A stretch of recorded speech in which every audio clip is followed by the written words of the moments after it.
Nithyanandam Paramasukhadam Kevalam Jnanamurtim Dvandvatitam Gagana Sadrisham Tattvamasyaadilaksham Ekam Nityam Vimalamachalam Sarvadhi Sakshibhutam Bhavatitam Trigunarahitam Satgurum Tam Namami. Welcome to Nithyananda Yoga, where we transcend the limits of conventional practice and dive deep into the source of our being, drawing from the original source of yoga itself. Today, we're embarking on a journey of a simple 308 asanas, the Dvitiya Vinyasa Krama. But it's not just about contorting the body or mastering complex postures. It is about connecting in oneness with the cosmos. Your body will be like wax, moldable and pliable. Today, as we embark on this journey, shed the notion of limitations. Forget the boundaries imposed by your bone and flesh. Instead, recognize yourself as the very source material of the cosmos, the consciousness from where we all come from. With each movement, you will not just be stretching muscles. You will be reaching into the depths of your consciousness. Visualize yourself as a sculptor, crafting your form with intention and precision. Want to grow 4 inches taller by the end of this session? Believe it, for your body is a wax waiting to be molded as per your intention. There is only one enemy towards this that we have built within each one of us. That is the parasites of negativity.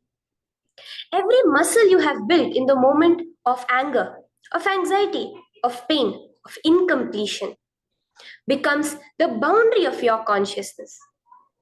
Today, we embark on a journey to detoxify ourselves, make us experience our original nature as divine.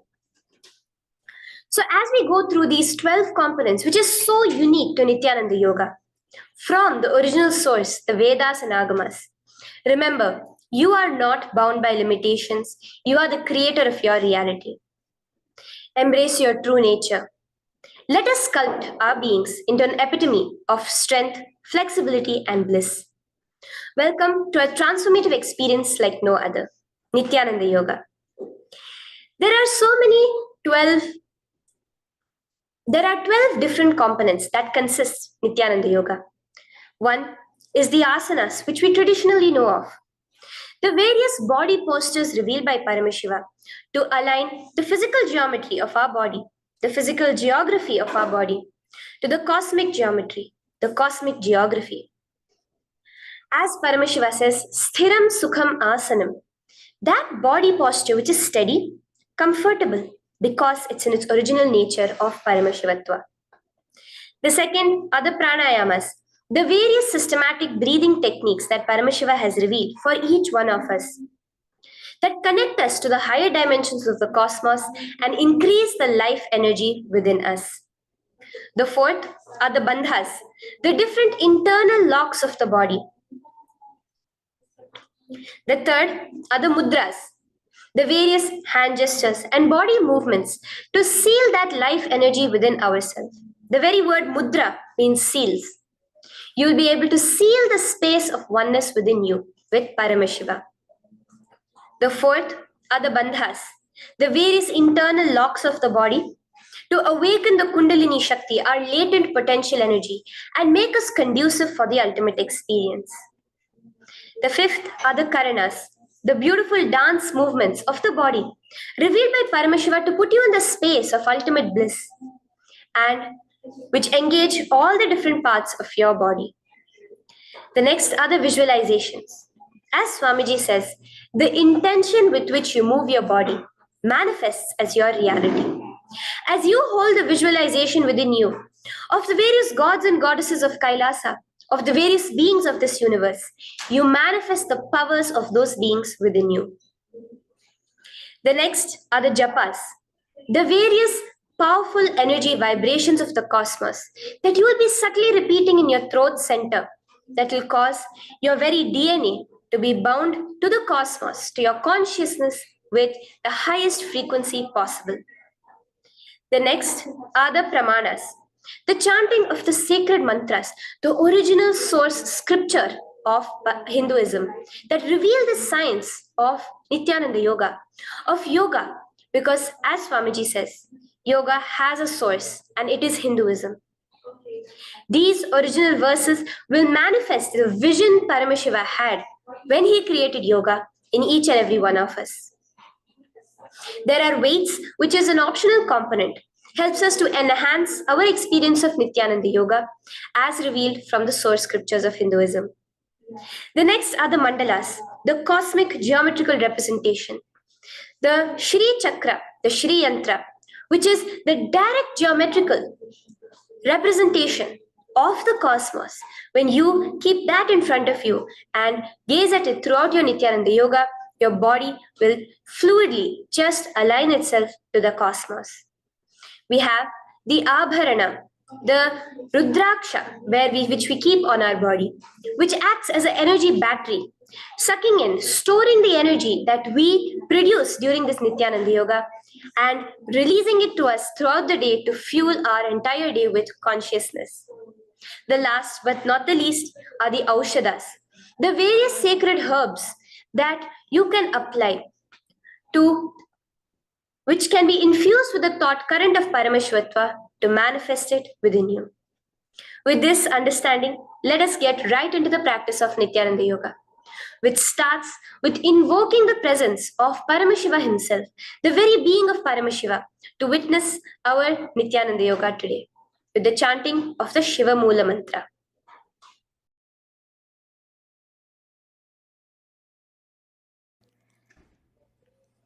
Let us now chant the Shiva Mula Mantra 11 times internally. Om Ham Hom Shivaya Namaha. Om Ham Hom Shivaya Namaha. Om Ham Hom Shivaya Namaha. Om Ham Hom Shivaya Namaha. Om Ham Hom Shivaya Namaha.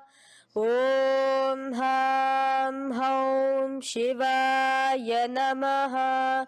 Om Ham Hom Shivaya Namaha. Om Ham Hom Shivaya Namaha. Om Ham Hom Shivaya Namaha. Om Ham Hom Shivaya Namaha.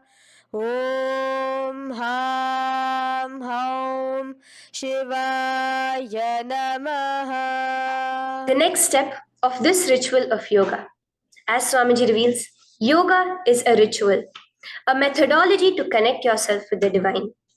As every ritual in Hinduism goes, we cleanse the three elements of our body, of the world, and of the ultimate with the Tattvachamanam.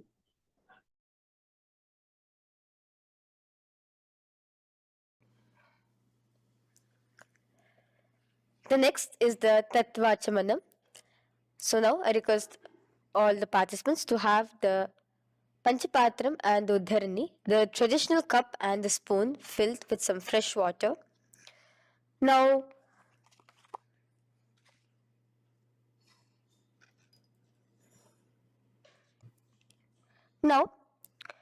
keeping your right hand in the shape of a cow's ear, the Gokarna Mudra, pour an Uddharani of water from the Panchapatram and chanting each of the following mantras internally, drink the water that flows through the base of the palm.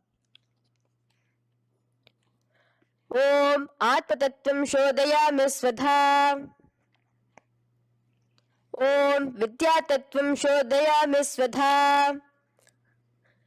Om Shivatattvam Shodayami Svadha. Wash your right hand with water from the Panchapatram.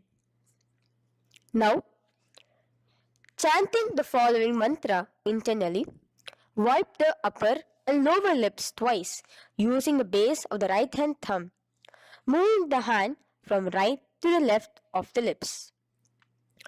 Om Ham Hridayaya Namaha. Wash your right hand with water from the Panchapatram. Now, with the tips of right hand index, middle, and ring finger, touch above the upper lips and below the lower lips. Wash your right hand with water from the Panchapatram. Now, with the tips of right hand index finger and thumb joined together, touch your right nostril, left nostril. With the tips of right hand ring finger and thumb joined together, touch your right eye, right ear, left ear. Wash your right hand with water from the Panchapatram. Now, with the base of the right hand thumb and little finger, touch the navel, right chest, left chest. With the right hand, fingertips together, touch the top of the head, right shoulder, left shoulder, and your heart center. With that, we have the Sankalpa. The Sankalpa, the manifestation of our conscious intention. What is it today each one of us want to manifest through Nithyananda Yoga? Hold that in your inner space. Through this conscious intention, which directly happens with the blessings, with the grace of the Supreme Pontiff of Hinduism, Bhagavan Sri Nithyananda Paramashivoham, you will just see your intention manifesting as reality.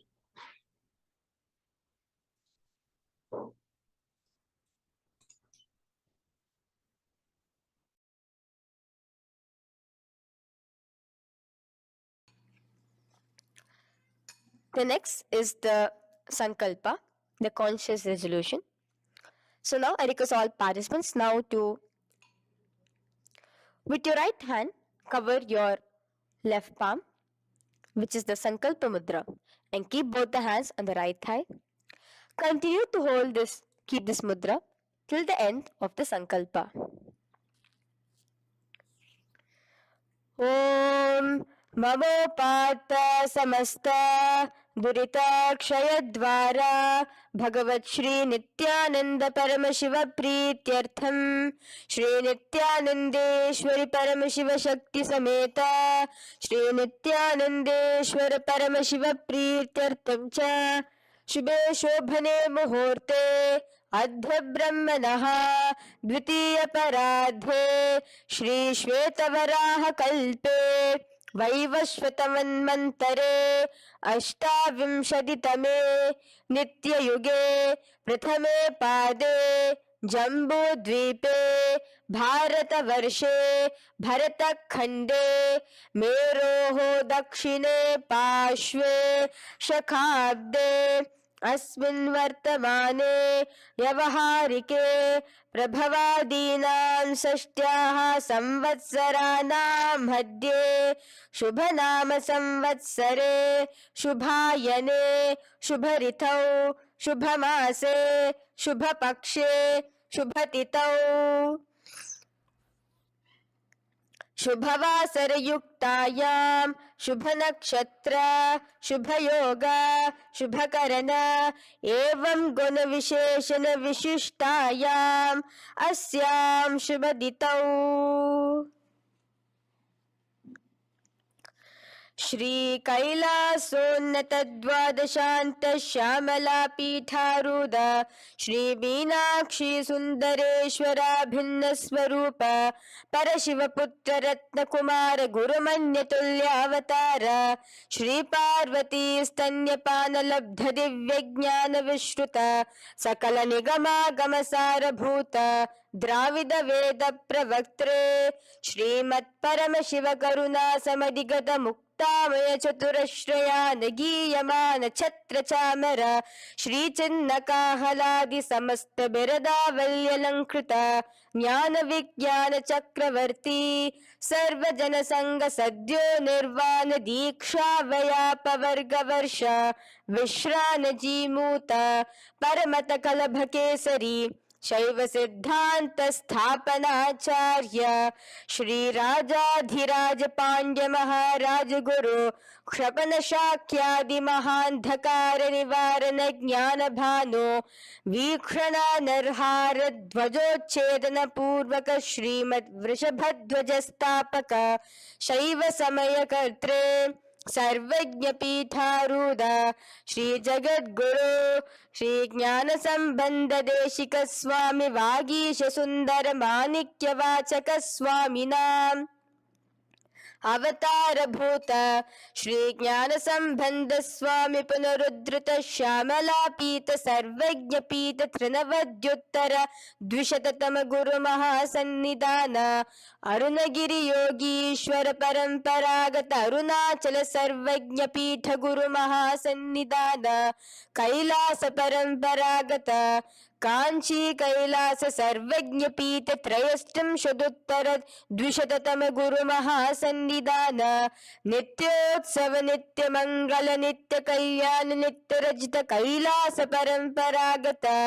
आदि कैलास नित्यानंद पीठ महासंस्थान महासिंहासन पीठ कर्त्रे साक्षात् श्री परम शिव समुद्भूत कैलास परंपरागत वैवस्वत मुनि इक्ष्वाकु हरिश्चंद्र भगीरथ श्रीरामचंद्र सूरसेन इत्यादि अनवच्छिन्न सार्वभौम चक्रवर्ती परंपरागत चतुष्षष्टि योगिनी मंडित चतुष्षष्टि संप्रदाय प्रवर्तक मनुधर्म शासन सूर्यवंश प्राप्त सर्वज्ञ पीठ सुरांगी साम्राज्य मूधाभिषिक्त चूडामणे साक्षात् श्री परम शिव समुद्भूत कपिल महागुरु पुनरुद्धृत महानिर्वाणि पीठ अष्टोत्तर सहस्र श्री महामंडलेश्वर साक्षात् श्री परम शिव समुद्भूत श्री महागणपति समारंभ अनवच्छिन्न पीताधीश्वर गुरु परंपरा प्राप्त अतल पीठ अष्टोत्तर सहस्र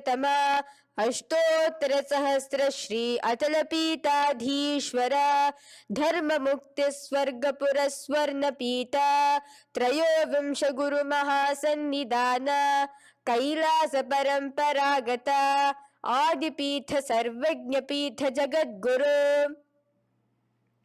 श्री कैलास पुनरुद्धारक श्री कैलास परमाचार्य श्रीमत् परमहंस परिव्राजकाचार्य वर्य सच्चिदानंद प्रणव स्वरूप श्रोत्रिय ब्रह्मनिष्ठ श्रीमद् जगद्गुरु श्रील श्री भगवत श्री नित्यानंद परम शिव श्री ज्ञान संबंध देशिक परमाचार्य स्वामिनां प्रीत्यर्थम तेषां पादारविन्दयोः भक्ति सिद्ध्यर्थम गुरु कृपा कटाक्ष सिद्ध्यर्थम क्षेम स्थैर्य वीर विजय आयुरारोग्य ऐश्वर्यानां अभिवृद्ध्यर्थम धर्मार्थ काम मोक्ष चतुर्विध फल पुरुषार्थ सिद्ध्यर्थम समस्त दुरितोपशांत्यर्थम समस्त मंगलावाप्यर्थम भगवत श्री नित्यानंद परम शिव प्रसादेन सकुटुंबस्य ज्ञान वैराग्य जीवन मुक्ति प्राप्त्यर्थम भगवत श्री नित्यानंद परम शिव कृपा कटाक्षेण पूर्ण आरोग्य युक्त दृढ़गात्र यौगिक शरीर सिद्ध्यर्थम परम शिव शक्ति आविष्करणार्थम नित्यानंद योगाभ्यासं करिष्ये. Now wash your right hand with water from the Panchapatram. Om Apaupasprisya. Now, let's get started with the asanas. Okay? Sit first in a cross-legged position on the ground in Sukhasana. Bring your hands into the Bindu Mudra with your thumbs and index fingers touching each other. Place it on top of your knees Here we have the Kumbhaka, the pranayama of Samana Kumbhaka. As you inhale and exhale, visualize flames licking up your spine. Do the bandhas, the locks, the Mahamudra Bandha, all three of the bandhas, where you are doing the Jalandhara Bandha, tucking in your chin to your chest, the Udyana Bandha, sucking in your stomach, and the Mula Bandha, clenching your perineum. For the first set of asanas, we have the japa Soham, which you'll be repeating in your throat center. As you do Sukhasana, visualize Lord Shiva in your inner space. The next asana is Parvatasana. Now, from the seated position, bring both your feet to the opposite thighs. Clasp your hands together in front of your heart center in the Anjali Mudra and raise it above your head. Keep your hands as straight as you can. Continue the Samana Kumbhaka and the Japa of Soham. Remain with all the three bandhas, the chin to your chest in Jalandhara Bandha, the stomach tucked in Udyana Bandha, and the clenched perineum in Mula Bandha. Here, visualize yourself as Mount Kailash. The next asana is Hali Pavasana. Now slowly bring your feet together in front of your body as you stretch it out a little further away. Now bring your hands behind your back and clasp the left hand by your right. Lean forward, placing your forehead on the ground as you continue to engage all the three bandhas. Here, gaze at your nose. Visualize Swamiji, the supreme point of Hinduism, in your inner space. Now, in a similar position from Hali Pavasana, just release your hands, slightly get up and bring your hands in front of your body. Place them on the ground, cupping your hands, making a hollow in Nagi Pavasana. Visualize yourself as a snake, gazing at your nose. Continue the japa, the pranayama and all three bandhas engaged. Now, raise up. This is Kokilasana. Hold your big toes with your index and middle finger in the Prana Mudra. Stretch your legs straight out and upwards. Cross it into Padmasana. Bring it to your opposite thighs. Lean forward and down onto your elbows. Again, tuck your chin into your chest, suck in your stomach and clench the perineum in the Mahamudra Bandha. Visualize yourself as a bird in Kokilasana. The next is Nithyananda. Now, raise up again. Bring one ankle to the top of the opposite knee. Hold the elbows with your hands. Hold the respective elbows with the opposite hands. Again, engage all the three bandhas and rotate your arms in a circular motion. Keep the spine completely straight and gaze towards your nose. Visualize Swamiji, the supreme pontiff of Hinduism, in your inner space. Next is Gajasana. Press your hands onto the ground. You can bring your feet a little back as you raise yourself up, your hips up high. Lower your head and then chest, scooping your body forward again and again. Here, engage the Udyana Bandha, where you suck in your stomach along with the Mula Bandha, clenching the perineum. Visualize yourself as an elephant. Gajasana. Now stop the movement slowly. In another dynamic asana, which is Rikshasana, you will start alternatively pressing the heel of one foot onto the ground while lifting the other heel up. Repeat this again and again. The next is Vaishyasana. Now slowly come to a standing position. Stand tall on the tips of just your big toes. Keep your head neck straight line. And bring the middle, index and ring fingers to your heart in the Hridaya Mudra. Continue engaging the Udyana Bandha. Visualize Swamiji in your inner space. Here we have a very interesting movement, which is the Karanas, the dance movements. So the first Karana is Urdhva Janu Karana, which literally means the raised knee. So now stand in the Aramandi position, which is your heels touching together, the toes facing outwards, almost at a 45-degree angle. Bend your knees low and keep both your hands at your chest, elbows parallel to the ground. Twist one knee towards the center of your body. Raise it up. back across the body back to the original position. Simultaneously with the leg movement, follow it with your respective hand, up and across the body. Repeat this alternatively on both sides. Now, in Balalingasana, come back to a standing position straight and interlace your fingers from outside in. This is the Sarva Vashankari Mudra. Hold on to your knee, pulling it up towards your chest. Pull it tight. Continue to keep your spine straight. Engage all the three bandhas, the Jalandhara Bandha, the Udyana Bandha and the Moola Bandha. As you are holding your knee, visualize yourself holding, caressing a baby. Balalingasana. The next asana is Pada Pidanasana. Now the same foot which is raised, clasp it with your hands and pull it behind towards your body, holding it with both your hands. Again, engage all the three bandhas, standing tall. Visualize Swamiji, the supreme point of Hinduism, in your inner space.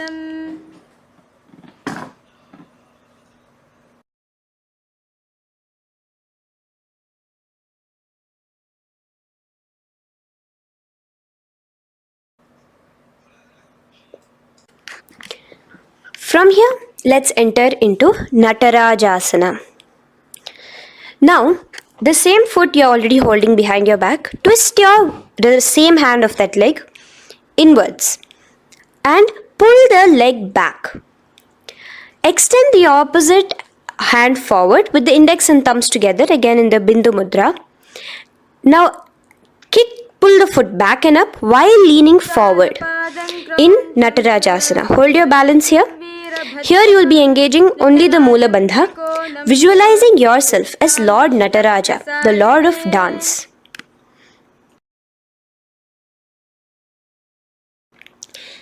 Now again let's repeat Balalingasana on the other side with the other leg. Pull it up towards your chest with the hands in the Sarva Vashankari Mudra. Engage all the three bandhas as you visualize yourself holding and caressing a baby. Now pull your foot back into Pada Pidanasana on the other side. Remain with all the three bandhas engaged. Visualize Swamiji in your inner space. And lean forward. Now hands stretched in the Bindu Mudra into Natarajasana. Balance there as you visualize yourself as Lord Nataraja. Now come back to a standing position. Release your leg. Gain your balance. As we enter into the Ardharechita Karana. Now again bring yourself to the Aramandi position, heels together, toes pointed outwards and knees bent. Now from this position, bring your right foot onto the tips of the toes behind the left heel. The heel should be up. Bring your left hand towards your chest, parallel to the ground again, and extend the right arm out and wide like a pendulum. Bring it back towards your chest. Now while your arm is swinging, remember to move your fingers one by one inwards towards the palm and then outwards. Now place the right hand over the nose. Uncross your ankles. Let's do this on the other side also. Cross the left ankle behind and stretch the left hand out like a pendulum.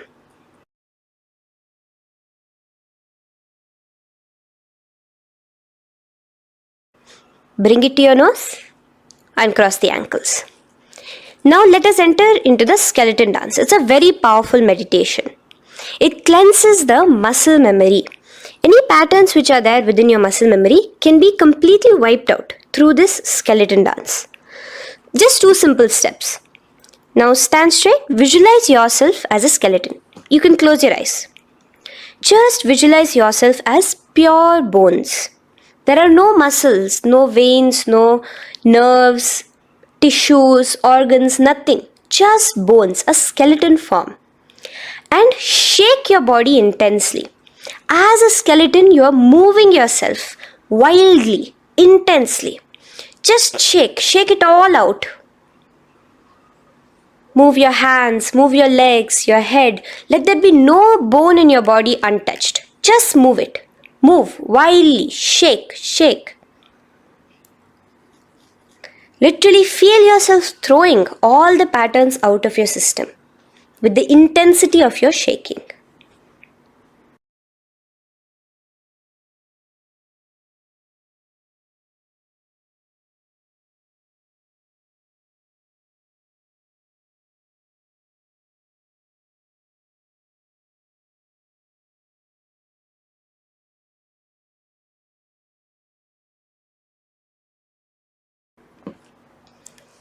Now slowly calm down.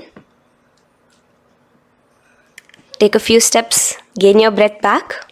That's a powerful meditation we did. Let us do the next Karana. Again, come back to a standing position. Do the Aramandi. Your toes outwards, knees bent with your feet together. Now here, raise your hands above your head. Keep your palms completely straight and cross the wrists with the palms facing forward and the back of the hands outward. Now from the crossed wrists, uncross the wrists, spreading your arms out wide while you turn your hip towards the side. Turn by the waist sideways. Bring your hands back over the head and turn on the other side. Repeat this on the other side. Do it again. Let's twist out. Come back to the middle and twist out again. This is the Kati China Karana. Now stand tall. Raise your hands above your head. Bring yourself to the top of the tip of your toes. Let your hands face each other parallel to the ears. You're tall, pushing yourself, stretching yourself. Again, engage all the three bandhas. Tucking in your chin to the chest, sucking in your stomach and clenching your perineum. Visualize yourself as a palm tree. We have the japa changing over here where you will be repeating Shivoham in your throat center. Tadasana. Now, as we enter into Uttanasana, relax and lean forward, bringing your hands on by the ground next to your feet. Keep your palms flat on the ground. Try your best. Engage all the three bandhas. Remain with all the three bandhas engaged as you visualize Swamiji, the supreme point of Hinduism himself, in your inner space. Now jump your feet back into Tarakshvasana, coming to a plank position. Keep your hands shoulder width apart. Be steady there. Chuck in your chin to your chest in the Jalandhara Bandha as well as engaging the Moola Bandha. Now rotate your head while in the Jalandhara Bandha from shoulder to shoulder, side to side. This is Tarakshvasana. Visualize Swamiji, the supreme point of Hinduism, in your inner space. Yes. Now lay flat onto the ground in Bhujangasana. Lower your entire body down. Now point your toes backwards. Keep your hands by the side of your chest and push yourself off the ground. Remember to use the strength of your lower back to hold yourself up. Open your mouth wide. Inhale through the hollow of your throat and exhale through your nose. This is the Bhujangani Mudra. In Bhujangasana, you will visualize yourself as a cobra. Now come back into a plank position. So you can tuck in your toes and come back into a plank position. In Shashasana, alternate bringing one knee towards your chest, back and forth. So you'll bring one knee front, push it back and bring the other knee. Repeat this again and again. Do the Sahaja Kumbhaka. Simple breathing in, breathing out. Engage the Moola Bandha, clenching your perineum. Visualize Swamiji, the supreme point of Hinduism. Okay. Now place your legs back into the plank position as we enter into Rathasana. Again, bring one foot between your hands and alternate jumping one foot back and bringing the other foot forward simultaneously. Again and again. Continue the Sahaja Kumbhaka and the Moola Bandha engaged as you visualize yourself as a chariot, a Ratha, in Rathasana. Now, into Veerabhadrasana.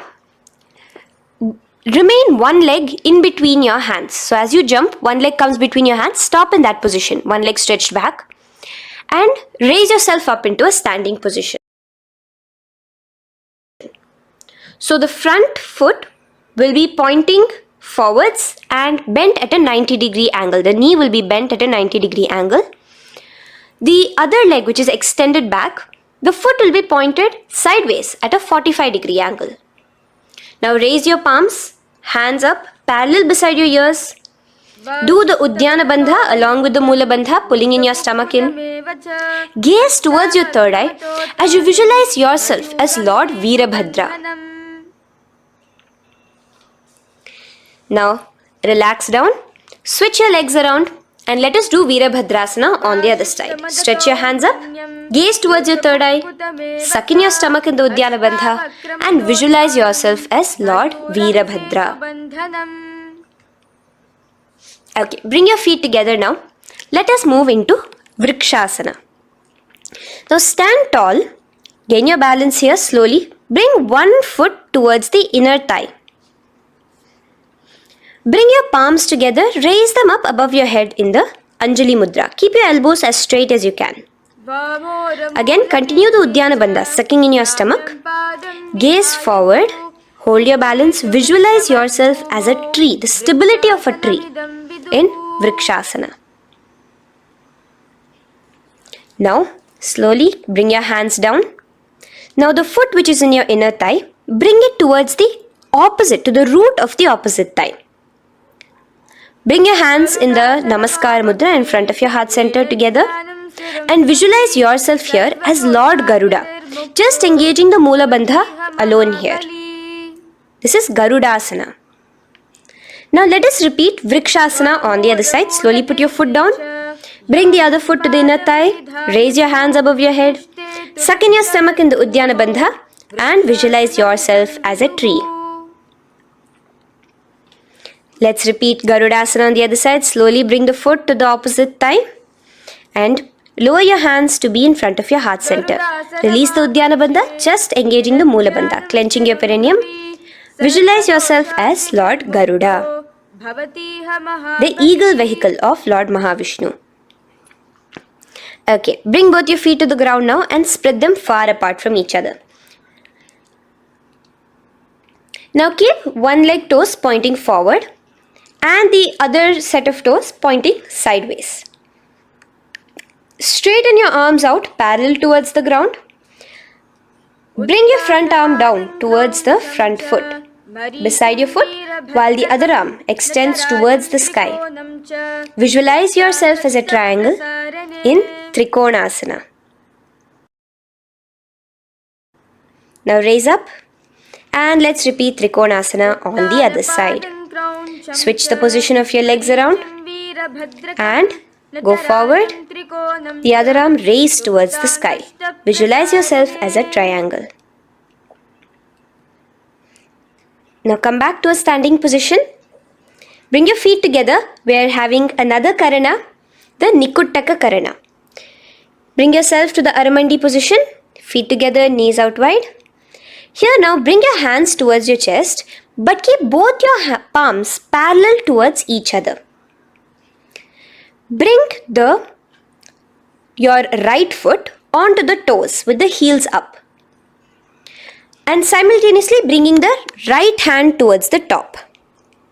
Now drop the right foot, simultaneously lifting the left foot onto the toes and switch the hands position. Now the left hand is on the top and the right hand is on the bottom. Repeat and let us do this repeatedly. Okay, relax now, come back to a straight position and sit down onto your toes. Sit on your heels with your toes on the ground, knees raised up off the ground, together in front of you in Angushtasana. Bring your hands together in the Namaskara Mudra in front of your heart center. We have a very interesting pranayama over here, which is the Bhramari Kumbhaka, where you will be subtly buzzing like a bee as you do this asana. The japa we will be entering into is Sadashivoham. In Angushtasana, engage the Mula Bandha as you visualize Swamiji, the Supreme Pontiff of Hinduism, in your inner space. Now in the same position, slowly bring your hands to the ground. Balance yourself as you stretch one foot forward, sitting on the heel of one foot and the other foot stretched forward, toes pointed upwards. Bring your hands to the Vara Mudra, just the tips of the finger on the ground while the palm faces forward, both your hands. Continue to engage the Mula Bandha, clenching the perineum as you visualize Swamiji, the Supreme Pontiff of Hinduism, in your inner space. Now, stretch, the leg is stretched forward, right? Stretch the same hand, the respective hand forward and clasp onto the big toe of that foot in the Prana Mudra with your index and middle fingers. The other hand, bring it to the back of the respective heel in Vidhunanasana as you visualize Swamiji in your inner space. Okay, bring your 2 feet back together as we repeat Saurasana on the other side. Stretch your left leg forward now. Palms in the Vara Mudra on the ground. Visualize Swamiji in your inner space. And lean forward into Vidhunanasana on the other leg. Clasp your toes. Bring the other hand to the back heel. Continue to visualize Swamiji.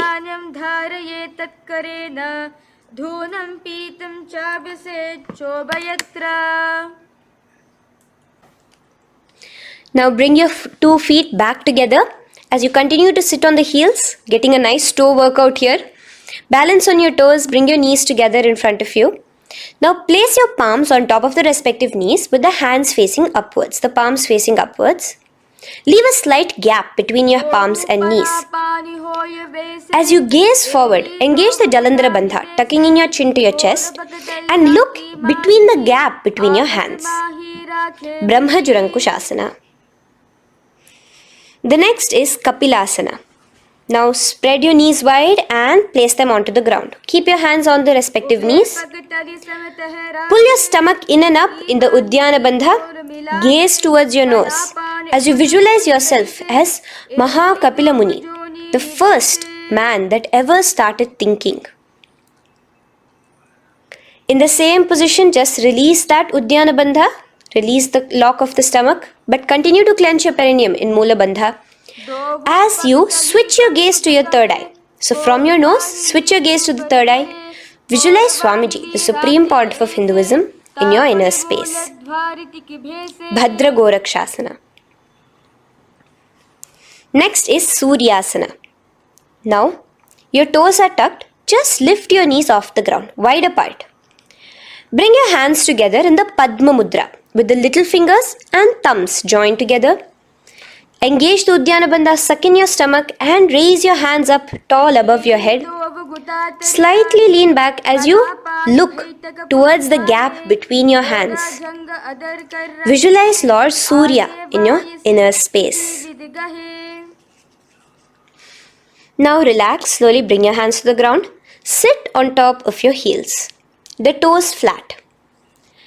Here, keep your hands on top of your knees and lift your tongue up against the roof of your mouth in the Manduki Mudra. Do the Sahaja Kumbhaka, simple breathing in and out. Engage the Mula Bandha, clenching your perineum. With the Japa Sadashivoham, repeating in your inner space, here you will visualize yourself as a frog in Mandukasana. Your tongue pressed against the upper palate. Is your frog-like tongue catching the nectar of immortality dripping from your Sahasrara Chakra? Gaze towards your third eye in Mandukasana. Now from here itself, moving into Uttana Mandukasana. Just bring your hands to the opposite shoulders, remaining in the same seated position. Continue with the Uddiyana Bandha engaged, gazing at your third eye. The Manduki Mudra, tongue pressed against the top of your palate, visualizing yourself as a frog in Uttana Mandukasana. Slowly bring your hands out from behind your back. Now slightly raise up and cross your ankles behind you. Sit on top of your crossed ankles. Keep your knees wide and your fingers spread on the top of your knees, both your hands. Open your mouth wide and stick out your tongue, exhaling forcefully. Gaze at the tip of your nose. Repeat this several times because you're visualizing yourself as a lion in Simhasana. The next asana is Bhadrasana. Now you can release yourself and uncross your ankles. Just keep your toes crossed behind you. Again, sit on top of your heels, keeping your knees wide apart. Cross your hands behind your back, hold on to the big toes in the Prana Mudra with your index and middle fingers. Apply the Jalandhara Bandha, tuck in your chin to your chest along with the Mula Bandha, sucking in your perineum. As you gaze towards your nose, here, resume the Brahmari Kumbhaka, buzzing like a bee subtly in your inner space as you visualize Swamiji, the supreme pontiff of Hinduism, in your inner space. Now bring your hands out from behind you. As you bring yourself to a squatting position. Keep your feet flat onto the ground as close together as possible, but your knees opened wide. Bring your body in between your knees, your torso in between your knees, and take your arms in and around your knees towards the back, clasping your fingers, interlacing your fingers behind you in the Parashu Mudra. Gaze towards your nose. Visualize yourself as a crow in Kakabhusandhyasana. The next asana is Kanipavasana. Unclasp your hands and place them flat onto the floor. Keep them shoulder width apart for good balance. Now, slowly bring your knees to the back of your arms, above the elbows. Lean your chin forward and down. Keep your gaze steady as you lift your feet off the ground. In Kanipavasana, visualize Swamiji, the supreme pontiff of Hinduism, in your inner space. Now in the same position, slowly lower your head to the ground and stretch your legs up high, forming a tripod between your two hands and your head in Kapali Asana. Gaze at your nose, continue the Brahmari Kumbhaka, continue engaging the Mula Bandha and the Japa of Sadashivoham. Visualize Swamiji in your inner space.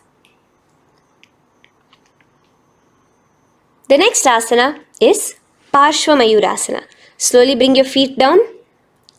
Yes, relax. And now squat on your toes with your knees together and twist your body. Place both the hands to one side of your knees. Now bring one of your elbows to the knee and the other of your elbows towards the hip. Lean onto your arms, balance, extending your legs out to the side. Gaze towards your third eye, visualizing yourself as a peacock in Parshva Mayurasana. As you do the pranayama, the Rechaka Kumbhaka, let your exhalations be prolonged and your inhalations be slightly shorter. Now relax, bring your feet to the ground and bring your body to the other side of your knees. As you repeat Parshva Mayurasana on the other side, lean forward, stretch your legs, gaze at your third eye, visualize yourself as a peacock. Now let's do Bhairaganathasana. Now come again to a plank position. Place your hands down, stretch your legs back and bring one foot around your shoulder to be placed in between both your palms.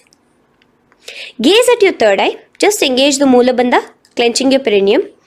Here, this is Bhairaganathasana. Visualize yourself as Lord Kala Bhairava. Slowly bring your foot out and bring the other foot in between your palms, remaining in the plank position. Continue to visualize yourself as Lord Kala Bhairava in Bhairaganathasana on the other side. The next asana is Unmukha Pithasana. Now from the same plank position, bring your forearms onto the ground. Be steady as you walk your feet closer towards yourself, forming like a slight mountain. In Unmukha Pithasana, gaze at your third eye. Continue the Rechaka Kumbhaka. Visualize Swamiji in your inner space. The next asana is Vashishthasana. Now, just raise yourself onto one of your hands. So, release your forearms off the ground and raise yourself onto your right arm. And keep your body completely parallel to the ground as you raise your left arm straight above your head. Visualize yourself as Rishi Vashishta as you do the Vashishthasana. Gaze towards the hand on the top. Now slowly bring that hand down. As you switch the hands, bringing your right hand up towards the sky. Balance there, completely straight on your toes as you visualize yourself as Rishi Vashishta, the guru of Bhagavan Sri Rama. Now, bring your feet forward into Anjaneyasana. So here you will be sitting on your hips with your legs pointed forward and sit on top of your hands. So keep your palms facing upwards and sit on both your palms as you tuck your elbows into your body. Do the Rechaka Kumbhaka, continue the Rechaka Kumbhaka. Engage the Jalandhara Bandha, tucking in your chin to your chest, gaze at your nose, visualize yourself as Lord Hanuman in Anjaneyasana. Now, slowly release your hands from under your body as you lean forward into Paschimottanasana. Clasp your respective toes with your index and middle finger. Lean forward and down, bring your elbows to the ground, your forehead towards your knees. Engage all the three bandhas, the Mahamudra Bandha, as you visualize Swamiji, the supreme pontiff of Hinduism in your inner space, with a new japa, Mahasadashivoham, starting here.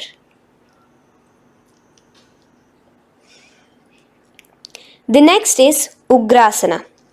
Now, you can raise up and clasp your hands behind your neck in the Parashumudra. Interlace both your fingers. Lean forward and down, bringing your forehead to your knees and your elbows onto the ground.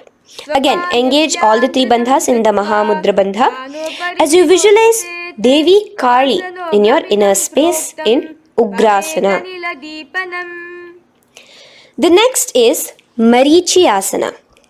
So raise up and keep one leg pointed forward while you bring the other leg towards the groin, the knee pointed upwards. Place the foot flat on the ground. Now lean forward, bring both your hands, wrap your arms around the raised knee, clasping your hands behind the back together. Bring your chest to the thigh with your head towards the knee.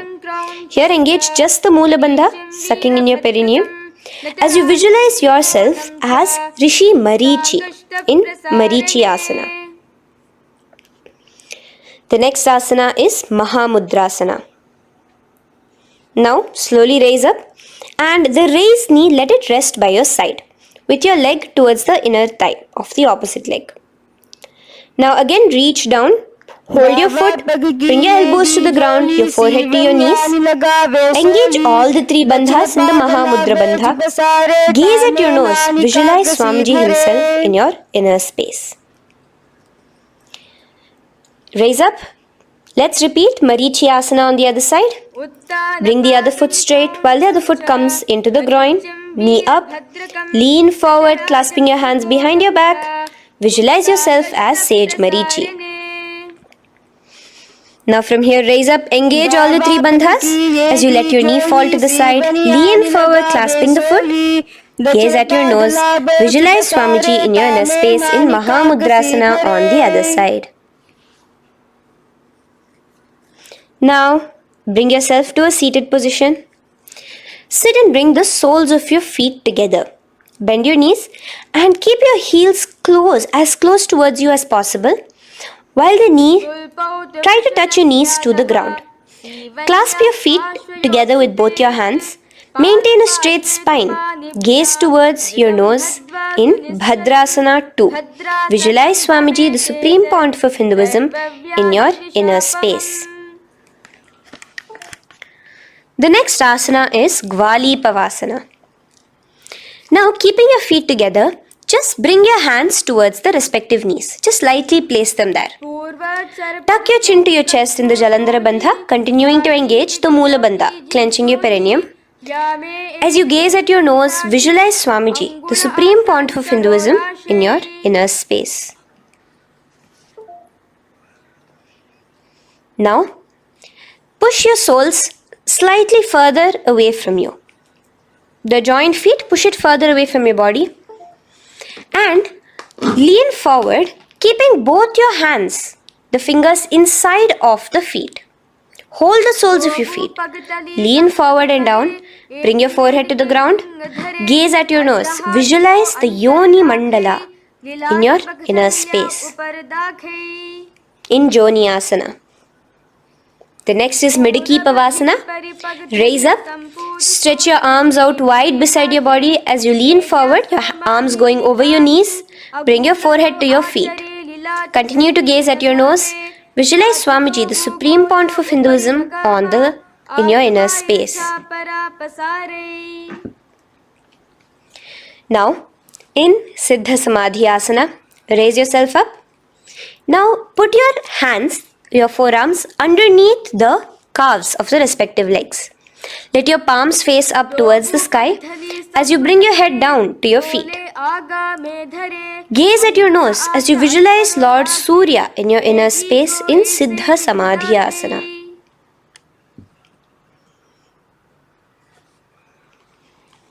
The next asana is Chiniki Pavasana. Raise up now.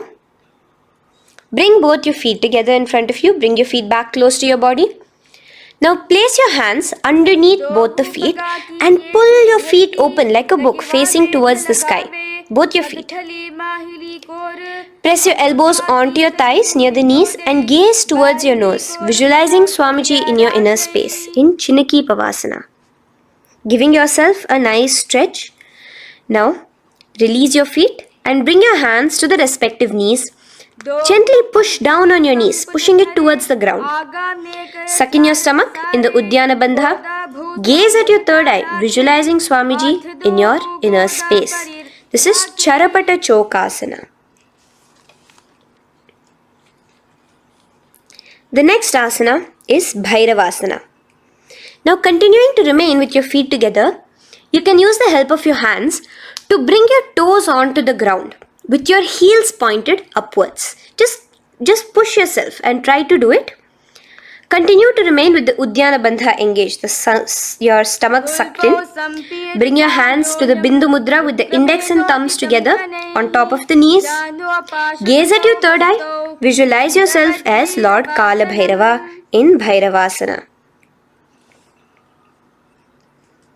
The next asana is Samanasana. So slowly you can bring your feet out from underneath. Take now one foot towards your chest, holding with both your hands as the other foot rests by the perineum. Pull the sole onto your chest. Gaze at your third eye.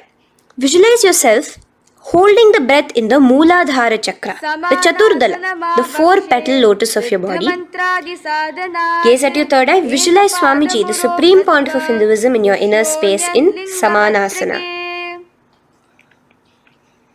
From here, let's move into Apanasana.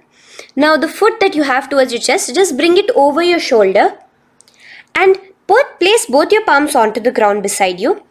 As you lift the leg by your perineum, stretch it out and lift it up high into the sky in Apanasana. Gaze at your third eye, visualizing Swamiji in your inner space. Let's repeat Samanasana on the other side. Bring your foot down.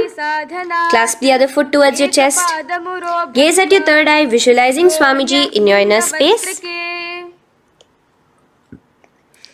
And bring the foot onto your shoulder as we repeat Apanasana on the other side.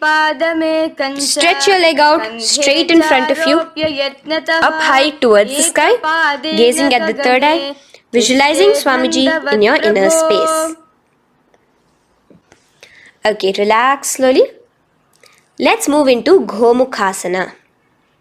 Now, sitting in a seated position, cross one leg over the other, like over, and align the knees together at the center of your body and the feet by the opposite hips. Place both your hands on top of the stacked knees. Gaze at your nose. Here we have a beautiful pranayama, very cooling pranayama, which is the Sheetkari pranayama, where you will be inhaling through your clenched teeth with your tongue pressed against behind your teeth and exhaling through your nose, creating a hissing sound. The japa will be for the next sequence of asanas. Om Nithyanandoham. Visualize the face of a cow in Gomukhasana. Now keep your knees crossed. From the knees, bring your hands towards the respective toes on the side of the body. Clasp the big toe in Pranamudra. Suck in your stomach in the Uddiyana Bandha. Visualize yourself as Rishika Anasuya in Anasuyasana.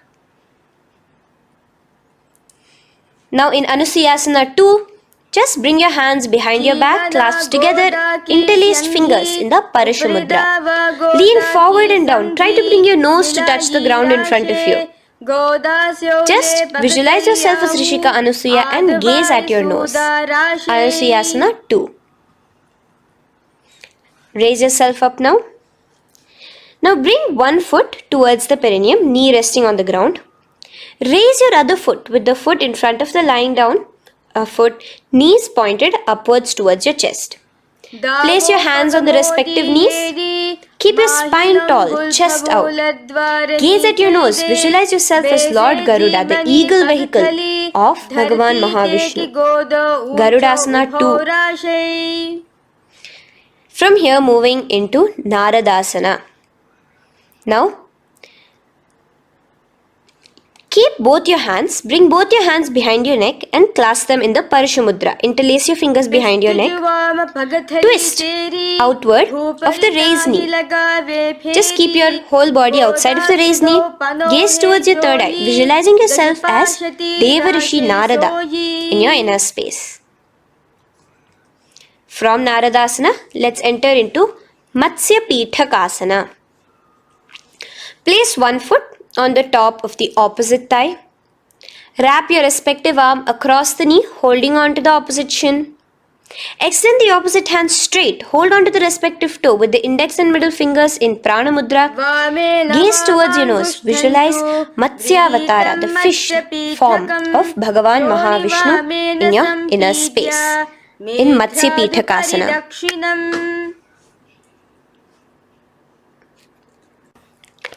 From there, let's repeat the Gomukhasana and the rest of the asanas on the other side too. So slowly you can cross your knees over to the other side in Gomukhasana. Keep your hands on the top of your knees. Gaze at your nose as you visualize the face of a cow in Gomukhasana. Continuing into Anasuyasana on the other side, bring your hands to your toes. Suck in your stomach in the Uddiyana Bandha. Gaze at your nose, visualize yourself as Rishika Anasuya. And lean forward, bringing your hands behind your back in Anasuyasana 2. Interlace your fingers in the Parashamudra. Continue to gaze at your nose, visualizing yourself as Rishika Anasuya. As you relax the Uddiyana Bandha, just clenching the Mula Bandha alone. Raise up, bring your feet together in front of you as we enter into Garudasana 2. Place your hands on the respective knees. Stay straight. Visualize yourself as Lord Garuda as you gaze towards your nose. And twist your body out of the raised knee, hands clasped in the Parashamudra behind your neck. Gaze at the third eye, visualizing yourself as Devarishi Narada. And bring the foot to the opposite thigh as we enter into Matsya Pithakasana on the other side. Clasp your toe in Prana Mudra. Gaze at your nose, visualizing Matsya Avatara, the fish avatar of Lord Vishnu in your inner space. Now let's enter into Matsyendrasana. Remaining in the same position with one foot on the opposite thigh, place the other foot on the ground on the far side of the other thigh. Twist. Bring your elbow outside the raised knee. Keep the raised arm by your neck. Turn backwards. Gaze towards your third eye, the other hand straight out. Visualize Matsyendranatha, the great Rishi and master of Hatha Yoga in your inner space. Just switch your hands around. Straighten the hand that was originally bent and bend the other hand towards your neck. As we enter into Kubhasana, visualize yourself as a camel. Continue to gaze at your third eye. Now, straighten out both your hands straight out in the same position. Continue to gaze at your third eye, visualizing Matsyendranatha, the master of Hatha Yoga in your inner space. Now, slowly take your foot off from the thigh. As we enter into Matsyendrasana on the other side, bring the other foot to the thigh. Place the other foot on the far side. Twist, bringing your elbows outside of the raised knee, hands on the head. The other hand stretched out back. Twist, gazing at your third eye. Visualize Matsyendranatha in your inner space. Switch the hands around as we enter into Kubhasana. On the other side, remember to visualize yourself as a camel. Now stretch both your hands out in Matsyendrasana 2 on the other side. Visualize Matsyendranatha in your inner space. Now, with one leg on the thigh, bring the other foot too to the opposite thigh in Padmasana. Place your palms on the respective knees. Engage all the three bandhas in the Mahamudra Bandha, tucking your chin to your chest, sucking in your stomach and clenching your perineum. We have a new pranayama here, which is the Shitali Kumbhaka, where you will continue to inhale through the teeth without creating the hissing sound, and exhale through your nose. A new japa of Om Nithyananda Mahasadashivoham starts here. Gaze at your nose in Padmasana, visualizing yourself as Bhagavan Paramashiva. Now, keeping your legs in the same position, just cross your hands over each other, clasping onto the toes with your index and middle fingers in the Prana Mudra. Gaze at your nose, visualize yourself as Devi Parvati, the consort of Lord Paramashiva in Padmasana 2. Now, uncross your hands. Take your hands and insert it into the gap between your thighs and your calves. Put both your hands within and pull it out on the other side. As you balance on your hands, lifting your whole body off the ground, visualize yourself as a rooster in Kukkutasana. Now relax. Take your hands out from inside your feet as we enter into Baddha Keki Asana. Place your hand onto the ground as you raise up on your knees. Place your palms on the ground, fingers pointing towards the legs. Now keep your elbows together, pressed against your navel. Slowly lean forward, balancing, and extend your knees off the ground, visualizing Swamiji in your inner space. In the same position, stretch your legs out behind you. In Mayurasana, visualize yourself as a peacock. Hold your balance. Relax now. Yes, relax flat onto the ground into Makarasana. Lay down completely flat. Keep your feet pointing outwards, far away from each other. Place your forehead on the mat. Interlace your fingers behind your neck in the Parashumudra. Just relax, visualizing yourself as a crocodile as we go back to the Sahaja Kumbhaka, the simple breathing in, breathing out. Just keep the Mula Bandha alone engaged.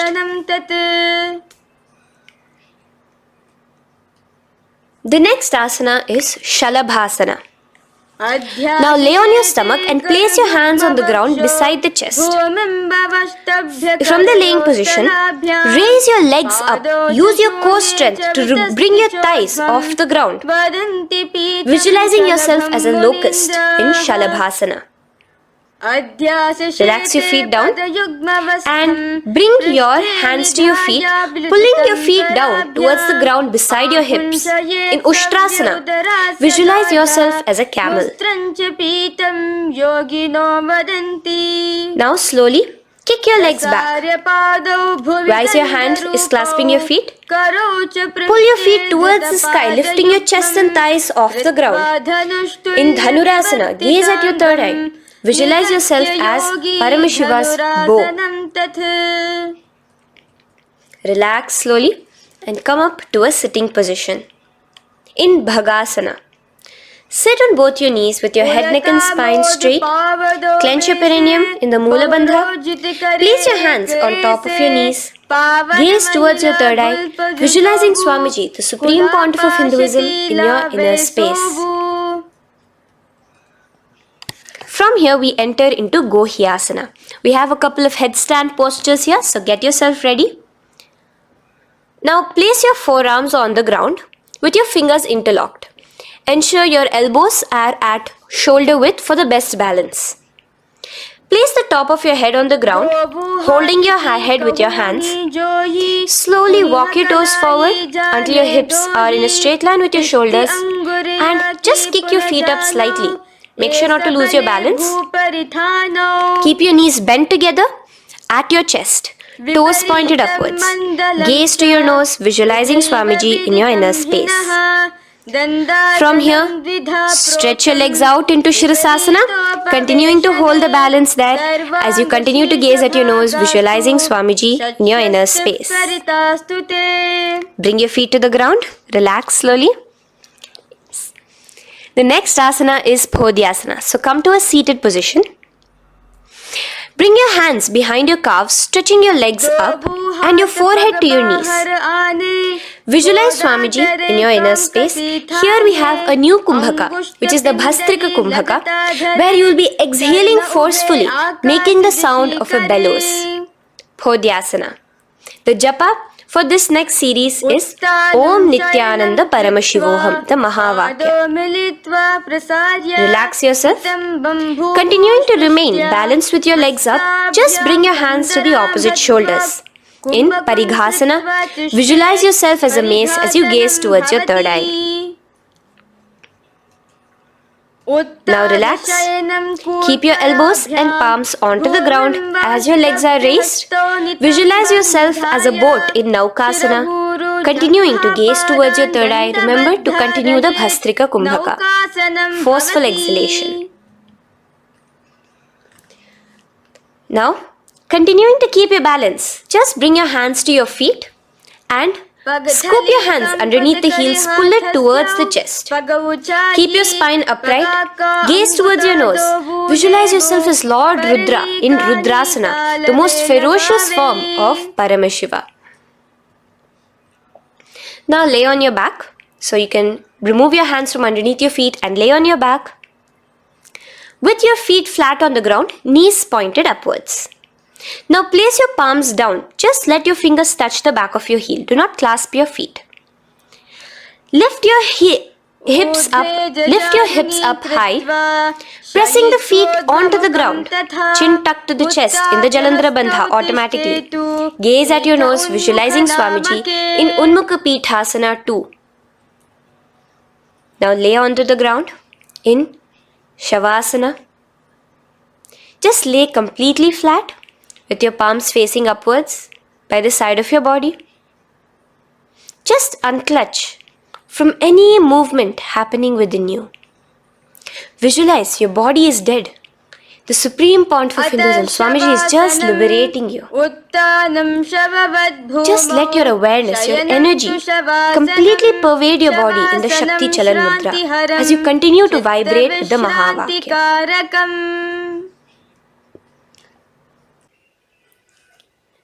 Roll over to one side and come to a seated position. Feel the life entering your body back. In a seated position, let us get continued with the sequence. We have 200 asanas more to go, starting with Yatha Sanishtasana. In Yatha Sanishtasana, sit in any posture you are completely comfortable in. Bringing your hands into the Bindu Mudra with the thumbs and index touching.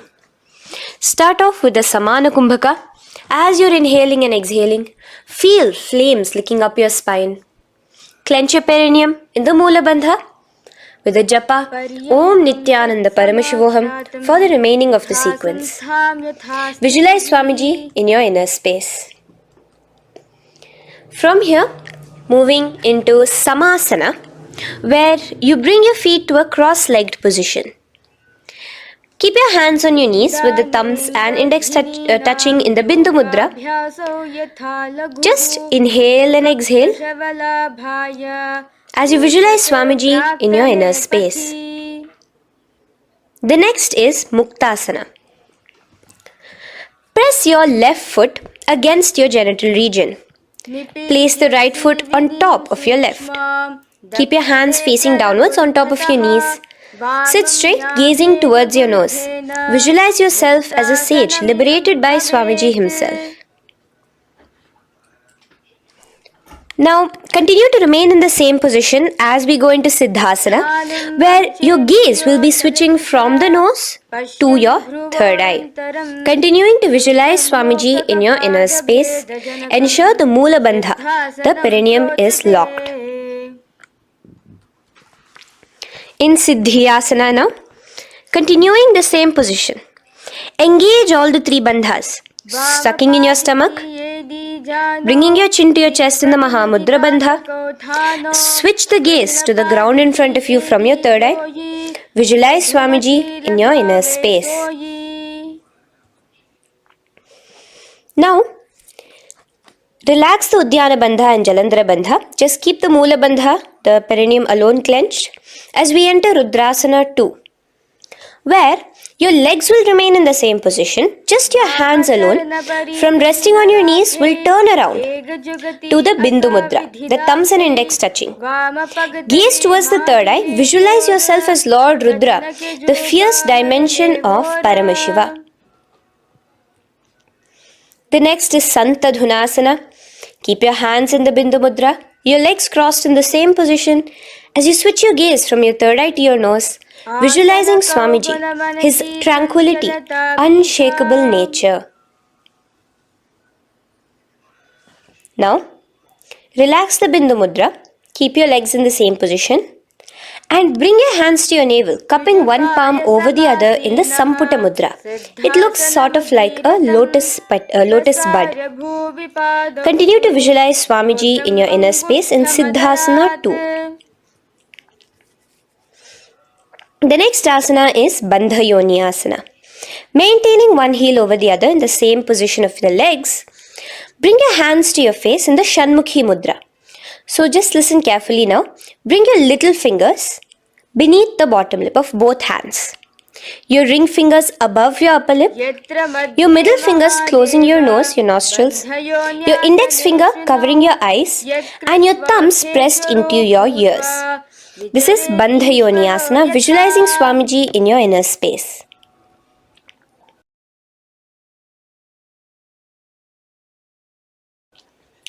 The next asana is Virasana. Now, you can remove your hands from your face and bring one foot onto the thigh, onto the opposite thigh, and the other foot underneath the thigh. Keep your hands in the Bindu Mudra, thumb and index fingers together on the top of your knees as you embody the space and state of bravery, Veera, in Virasana. Now, changing the leg position again as we enter into Valmikasana. Keep your left heel on the right side of the generative organ, toes under the thigh. Keep your right foot on top of the left leg, toes by the knee. Again, bring your hands into the Bindu Mudra on top of the knees. Gaze towards your third eye. Visualize Rishi Valmiki, the poet, the first poet and author of Ramayanam.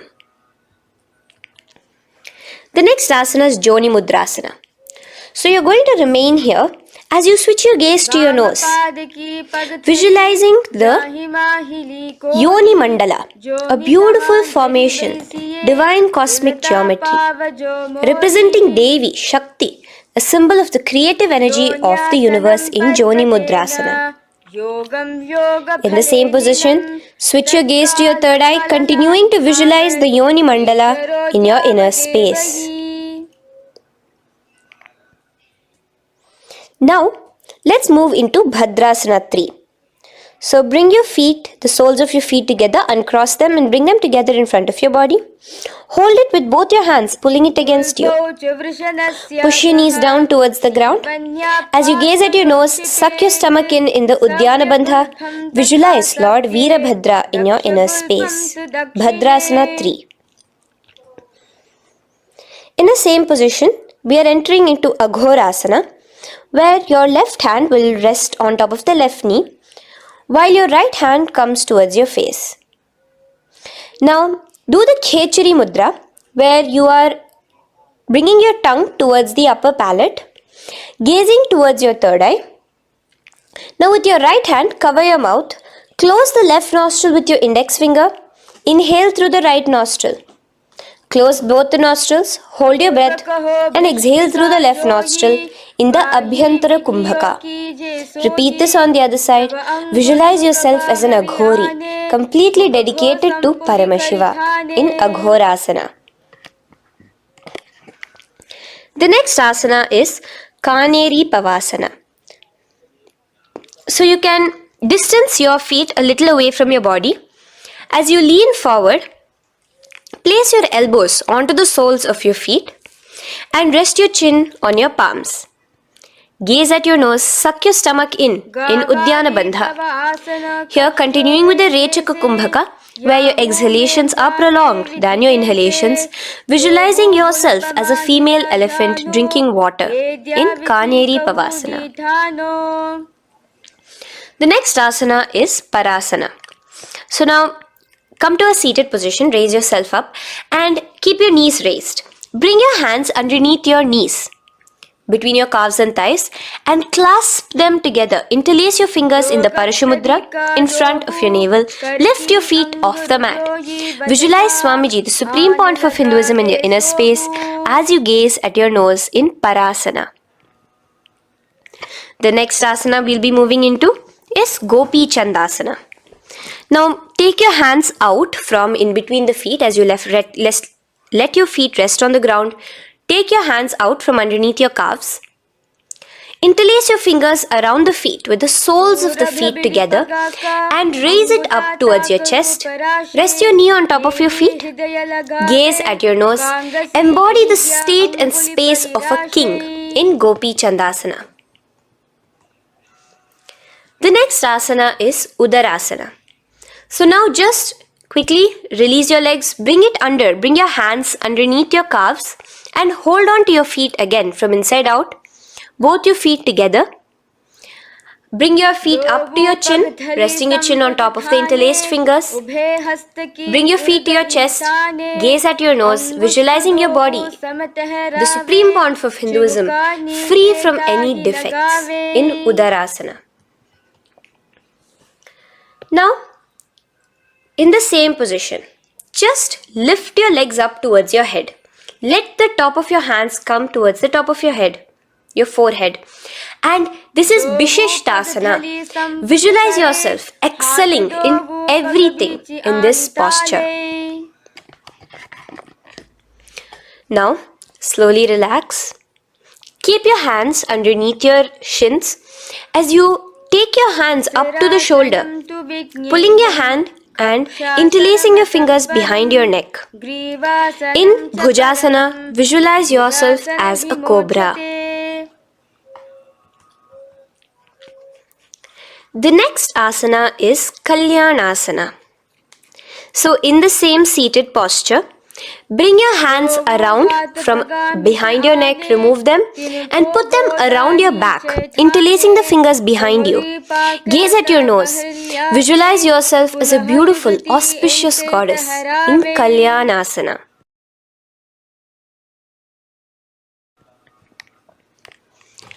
The next posture is Sankatasana. So now, uncross your hands from behind you. Release yourself completely onto the ground. Place your left knee on the mat and the left foot flat. Sit on top of your left foot, knee pointed forward. Raise your right leg on top of the left, bringing the right heel to the left hip. Place your hands on the opposite knees. Here, do the Ujjayi Pranayama. As you inhale and exhale, make the sound of an ocean. Visualize yourself as a swan, a beautiful swan in Sankatasana. The next is Dhenukasana. Just in the same position, slide your left heel to the left hip. Keep your right knee on top of the left. Place both your hands on your right thigh. Visualize a cow in your inner space as you suck your stomach in the Uddiyana Bandha, Dhenukasana. Now slowly uncross your legs as we move into Matsyendrasana. Place the right foot on the left thigh, the left foot on the right knee. Bring your left hand behind your back, hold the right thigh. Twist a little bit. Place your right hand on your left thigh. Twist your body, gaze towards your third eye, visualizing Swamiji in your inner space. The next asana, Matsyendrasana 2, just untwist your body. As you clasp the respective toes of both your feet with your hands, lean forward and down, bringing your forehead to the ground in front of your feet. Visualize Swamiji, the Supreme Pontiff of Hinduism, in your inner space. Raise up now. Keep your legs in the same position. We have the Guru Asana. Interlace your fingers together and place it over the topmost knee. Suck in your stomach in the Uddiyana Bandha, clench your perineum in the Moola Bandha, tuck your chin to your chest in the Jalandhara Bandha. As you engage all three bandhas, visualize Swamiji in your inner space. Let us now repeat Sankatasana on the other side. So, you can release your hands, your legs as you cross the other leg over. Visualizing yourself as a swan, remember to put your hands on the opposite knees. The next asana, Dhenukasana, repeating it on the other side. Slide your leg out, bring both your hands to the topmost knee. Suck your stomach in the Uddiyana Bandha. Visualize a cow in your inner space. Matsyendrasana again, repeating it on the other side. Bring your legs to the cross-leg position.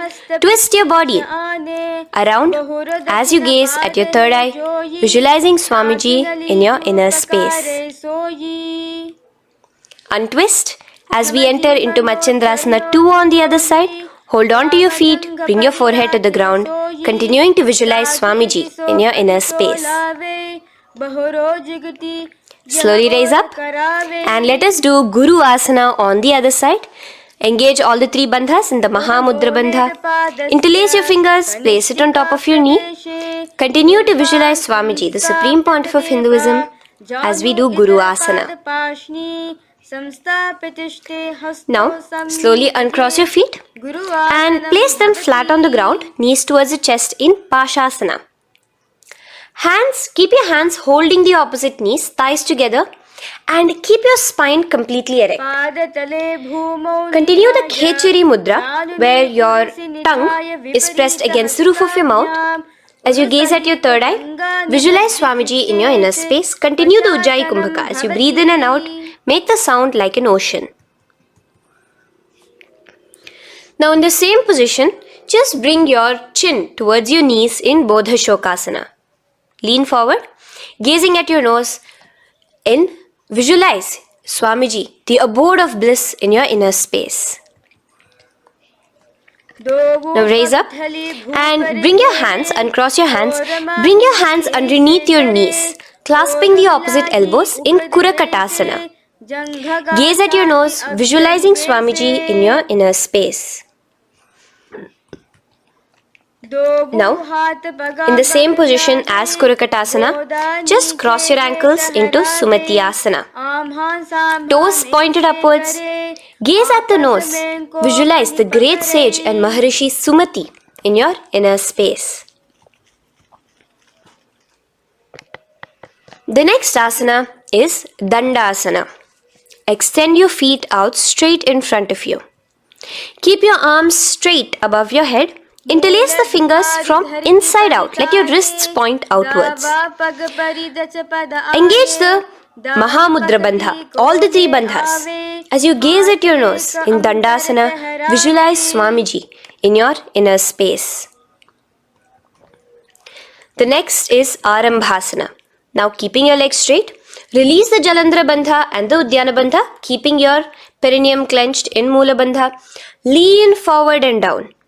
Hold your big toes in the Prana Mudra with your index and middle fingers. Head to your knees. Do here the Nadi Shodhana Pranayama. Inhale through the left nostril, hold and exhale through the right. Visualize Swamiji in your inner space. The next is Bhidokasana. So, slightly raise your body up and bring your hands underneath your knees, extending your knees slightly up. Keep your heels a bit apart from each other and clasp your feet. Bring your shoulders down, wrapping your hands around your legs. Gaze towards your third eye, visualizing Swamiji in your inner space. So from here, let's enter into Jalandhari Pavasana. So you can actually remain in the same position with your hands underneath your calves and just bring the soles of your feet together. You might want to bring your body closer. Place your head on top of your feet with the palms facing upwards on the ground. Gaze at your nose. Visualize Swamiji in your inner space. Now slowly bring your hands out from underneath and come to a seated position. Stretch your legs out as we enter into Urdhva Paschimottanasana. Here we have a new Kumbhaka, the Pratyahara Kumbhaka, where you will feel your breath coming from your Mooladhara Chakra up to the Brahmarandra above the Sahasrara. This is the Pratyahara Kumbhaka.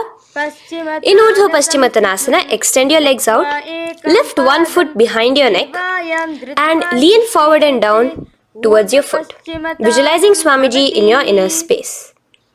Now, slowly, keeping your leg behind your neck, lay onto your back as we enter into Anantasana.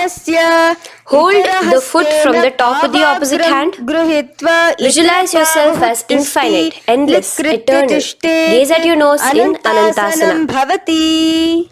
Just now, in the same position, roll onto your elbow of the hand holding the foot.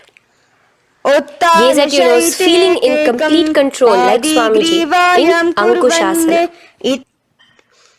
Slowly remove the leg from behind your neck. Take a moment to stretch, relax. Lay on your back. Bring your knees towards your chest. Bring your hands around, encircling the thighs and the calves with your arms.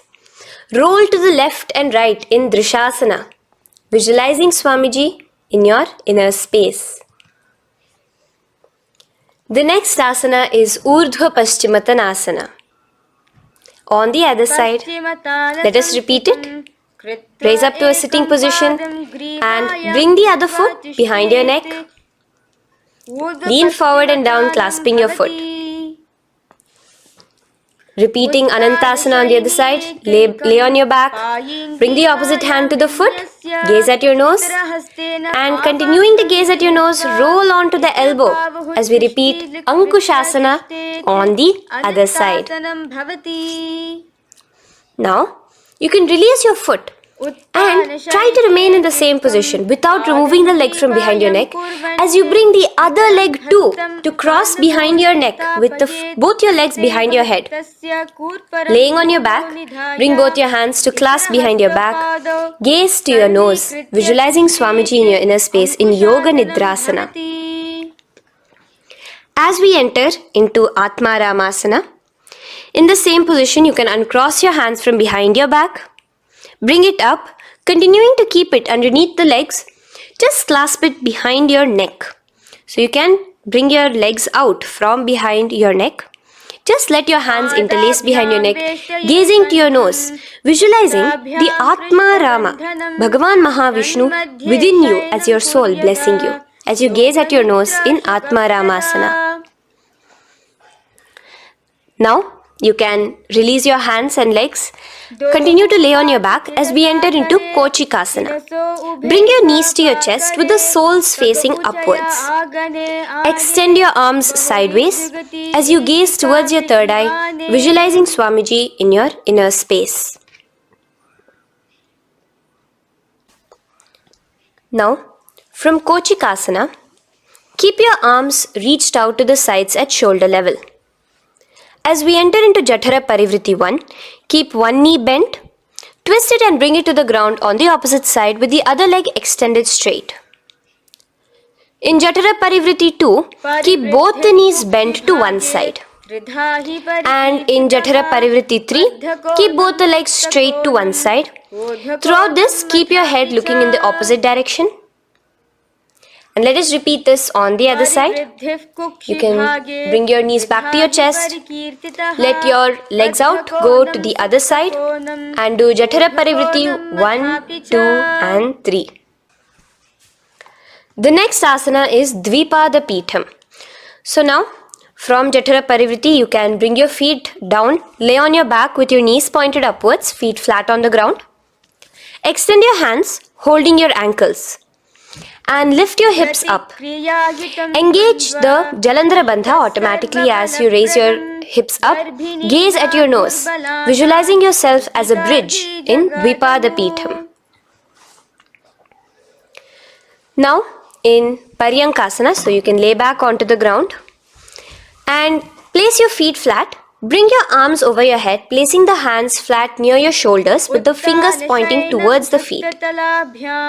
Lift your entire body up and off the ground in Paryankasana as you visualize yourself as sturdy as stone furniture. Lay back down slowly as you bring your hands out. Keep your knees to your chest here and your hands on the shoulders as we enter into Svottanasana. Visualize you're laying on your back as a playful dog. Move your hips in the circular motion. Do the Sahaja Kumbhaka. Now let us enter into Viparita Karani. First, bringing your arms out from behind your shoulders. Let your arms be extended by the side of your body. Use the strength of your arms, palms flat on the ground, to push your body, your upper body, your lower body off the mat. And keep your legs straight above you, extended. Move your legs around and around in Viparita Karani. Automatically the Jalandhara Bandha is engaged. Breathing during the Jalandhara Bandha is the Murcha Kumbhaka. Visualize Swamiji in your inner space. The next is Viparita Karani 2. In the same position, just stop the rotational movement of your legs. Visualize Swamiji in your inner space. Now, as we enter into Langalasana, just let your feet from the top rest onto the ground above your head. Interlace your fingers in the Parashu Mudra behind your body. Visualize yourself as a plow in Langalasana, continuing to engage the Jalandhara Bandha. भूमिं कर्षयेत् लङ्घलासनं भवति. Now, in Shaita Paschimottanasana, bring your hands out from behind your body and hold on to the toes above your head. Keep your legs and hands completely straight. Visualize Paramashiva as Shaita Paschimottanasana is one of the 84 different asanas directly revealed by Paramashiva himself. Continue to do the Murcha Kumbhaka, inhaling and exhaling with the Jalandhara Bandha. Clasping your toes now, spread your feet wide apart from each other in Supta Konasana. Visualize Swamiji in your inner space. Bring your feet back together as we enter into Chakrasana. Clasp your ankles, keeping your legs and hands completely straight above your head. Visualize yourself as a chakra, a wheel in Chakorasana. Now slowly rest your back onto the ground. Keep your legs raised up in Supta Prasarita Padangushtasana. Clasp the respective toes in the Prana Mudra with your index and middle fingers and spread your legs out wide apart from each other. Visualizing Swamiji in your inner space, restart the Ujjayi Kumbhaka where you're inhaling and exhaling, making the sound of an ocean. Bring your feet together in Supta Padangushtasana in the same position, continuing to visualize Swamiji in your inner space.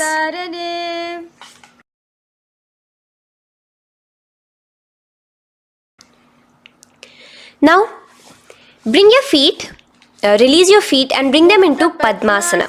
As you lay flat on your back in Matsyasana, hold the opposite elbows over your head, gazing at your nose. Visualize Matsyavatara, the fish form of Bhagavan Mahavishnu. Now in the same position, put one hand over the other, extend it straight above your head. As you visualize Lord Rama in your inner space, continue to gaze at your nose. Now, slowly bring your hands to your hips as we enter into Sarvangasana. Lift your hips and legs up into the sky, crossing your legs in Padmasana. Let your hands support you, your elbows on the floor. Do the Jalandhara Bandha as you gaze at your nose in Sarvangasana. Now, bring your hips back onto the ground in Vrishchikasana. So in the Padmasana, just remove one foot alone. Keep one foot on the opposite knee as you pull the knee towards your face. Let your hands stretch out above your head, hooking forward as you raise your upper back off the ground, visualizing yourself as a scorpion in Vrishtikasana, gazing at your third eye. Do the Jalandhara Bandha, tucking in your chin to the chest. Now just switch your legs around as we repeat Vrishtikasana on the other side.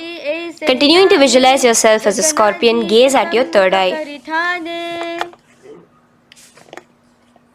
The next asana is Vrishapada Kshepasana. So come now to a complete flat position on your mat. Come down to a complete lying down position and interlace your fingers around your neck. Now raise both your feet off the ground. Extend one leg straight and the other knee to the chest in a bicycle motion. Alternate between extending and raising the knee again and again, bringing your opposite elbows to the respective knees. Visualize Swamiji in your inner space. Breathe in and out in the Sahaja. From Vrishapada Kshepasana, now lay flat onto the ground with your hands by your side as we enter into Marottanasana, where you will be lifting your legs one by one, touching the ears with your knees. Visualize Swamiji in your inner space. The next asana is Vrikasana. Now what you'll be doing is laying on your back. Bring the soles of your feet flat onto the ground. Stand up completely and lay back down. Visualize yourself as a wolf in Vrikasana.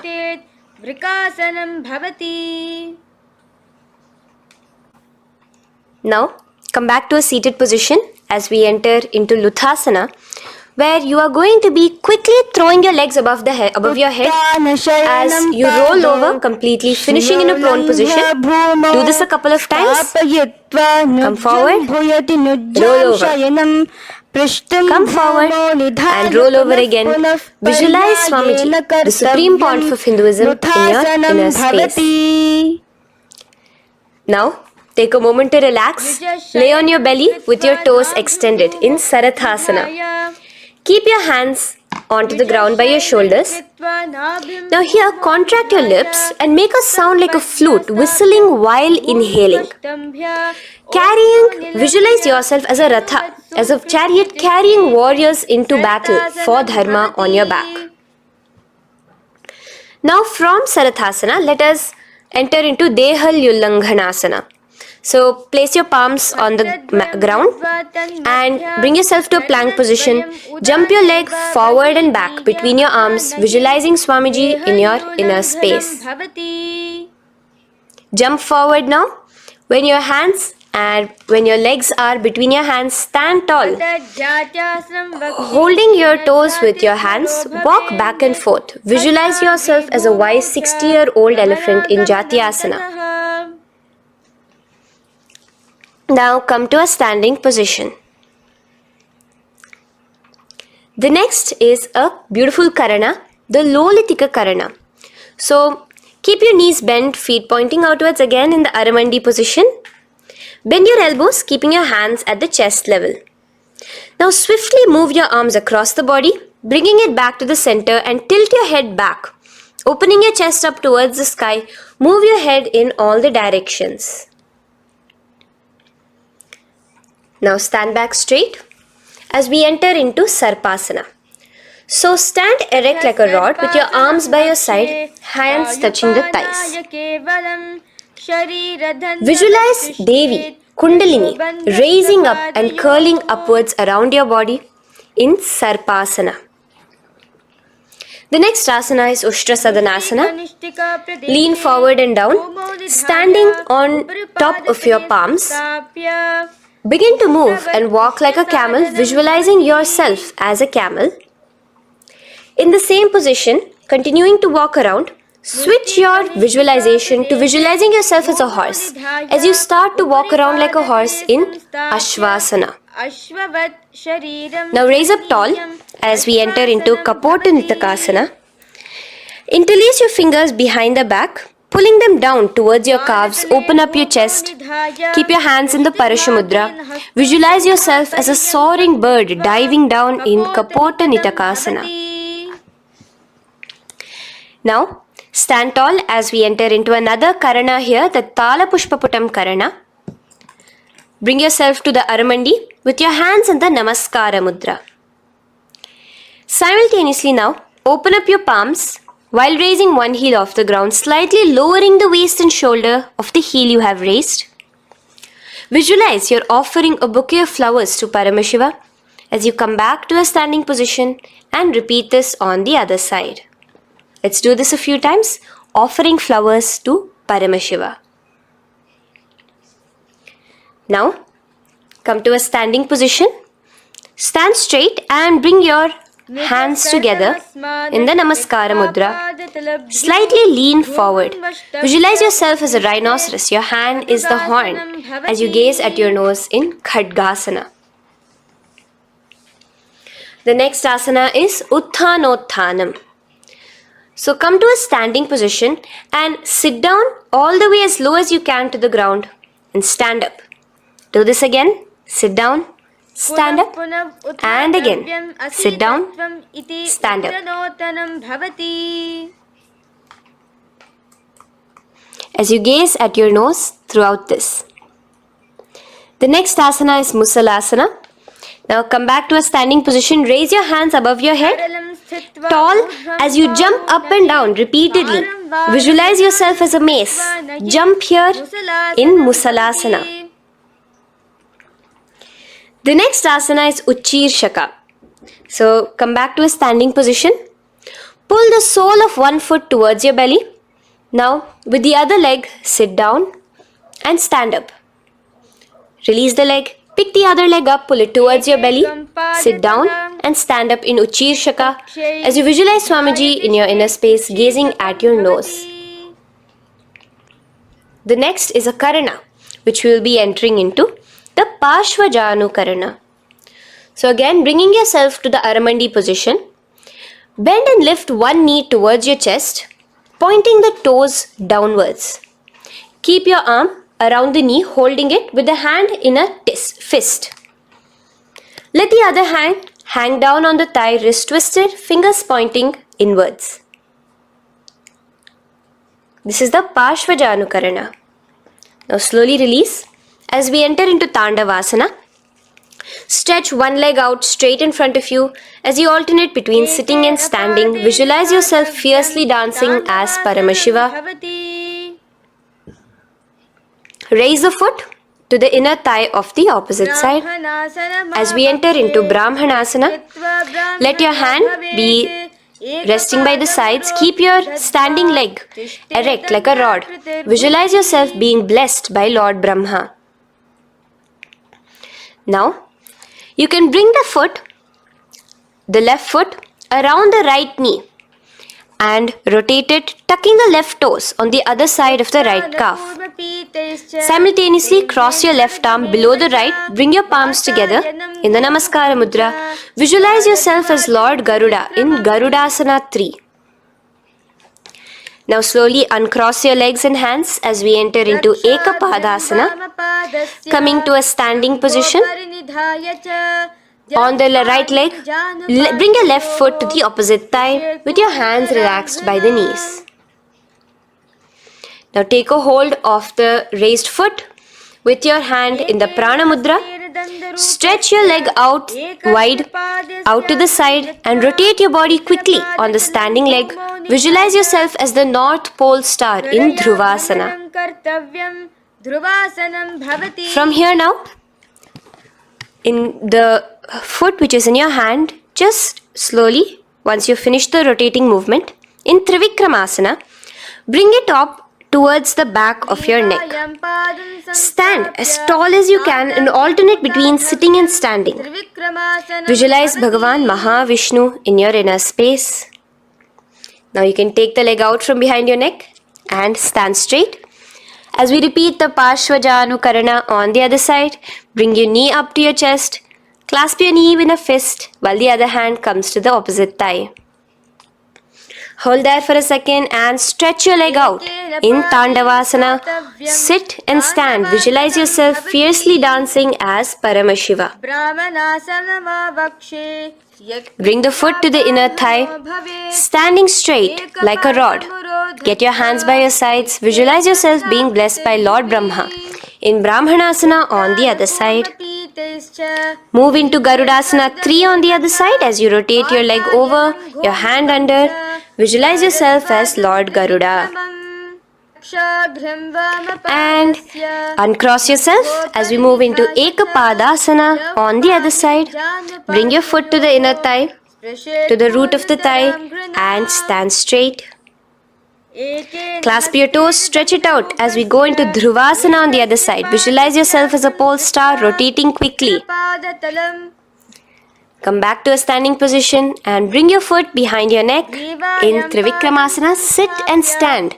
Visualize Vishnu, Bhagavan Mahavishnu in your inner space. Now, stand tall as we do the Samanakha Karana. Stand with your feet close together, toes slightly pointed outwards. Keep both the hands to the side of the body. Take a moment to breathe in and breathe out and relax. Now, slowly relax and from the standing position, slowly bend forward, bringing both your hands underneath your knees. Now, once you have squatted down fully, interlace the fingers together in the Parashamudra. Bring that interlaced fingers in front of your navel. In Ghorakanjali Asana, visualize the great sage Gorakhnatha, the founder of the Natha Yoga Hindu Sampradaya. As you do the Jiva Chala Kumbhaka, engage the Moola Bandha. The next asana is Kanchyasana. So now just slowly unwind your hands from each other, from your navel, and now bring your hands from the opposite side inwards underneath your calves and wrap your hands around your back. Hold them together in the Parashamudra. Keep your body, your upper body upright, visualizing the supreme pontiff of Hinduism in your inner space. The next is Bhairu Asana. So slowly unclench your hands and bring them out from underneath your legs. Keep your feet and knees together and in a squatting position, bring your hands behind your back, clasping them together, remaining in the Parashamudra. As you gaze at your navel center, visualize Bhagavan Kala Bhairava, the Lord of Time, in your inner space. The next asana is Varahasana. Now to gain your balance, you can lightly spread your legs apart and bring your hands to the back of your behind you in the Anjali Mudra, palms together. Visualize a boar, one of the 10 incarnations, the Varaha Avatara of Mahavishnu, gazing at your nose. Now slowly relax, bring your hands out from behind you as we move into Pripithasana. With your hands in the Prana Mudra, with your index and middle fingers, clasp the respective big toes and come to a half squatting position where your hips are at your knee level. Visualize Swamiji in your inner space as you do this asana, Pripithasana. Slowly let go of your feet and place your palms flat on the ground in front of you with the fingers wide for balance. We're going to be balancing here in Bakasana. Place your knees on the back of your arms. Focus your eyes on one spot as you raise your feet off the ground, balancing here. Visualize yourself as a crow. The next asana is Shushtanga Kapali Asana. So now come to a kneeling position. So from there itself, you can directly put your head onto the ground, or else come to a kneeling position and place your head onto the ground. Palms spread for support. Raise your body onto your head, bringing your legs into the Padmasana. Gaze at your nose. Visualize Swamiji himself in your inner space. Come down now, uncrossing your legs as you come down. Sit onto your knees, keeping the toes flat. Now, let your heels come outside of the hips Keep your hands on your knees in Guptasana, sit straight. Keep your gaze on your nose. Visualize you're sitting in the sacred secret seat with Paramashiva and your Guru, Swamiji himself. Now we are going to be kicking up into a handstand. So get ready, place your palms on the ground, fingers wide for support. Do take support of a wall if you need it. And lift your body up straight above your hands. Visualize you are a tree in Vrikshasana 2 with deep roots into the ground. Breathe in and breathe out slowly. In the same position as we move into Shibhu Asana, switch your gaze to the third eye. Hold it there for a few seconds and relax. Bring your feet back to the ground. Now lay flat onto the ground in a plank position and slowly lower your body towards the ground and push yourself up again. In Matsyasana 2, go down and come up, visualizing yourself as a fish. The next asana is Sarpasana 2. So here you're going to lay prone, completely flat now. You can lower yourself to the ground. Bring your hands to the hips. Extend your legs together and point your toes backwards.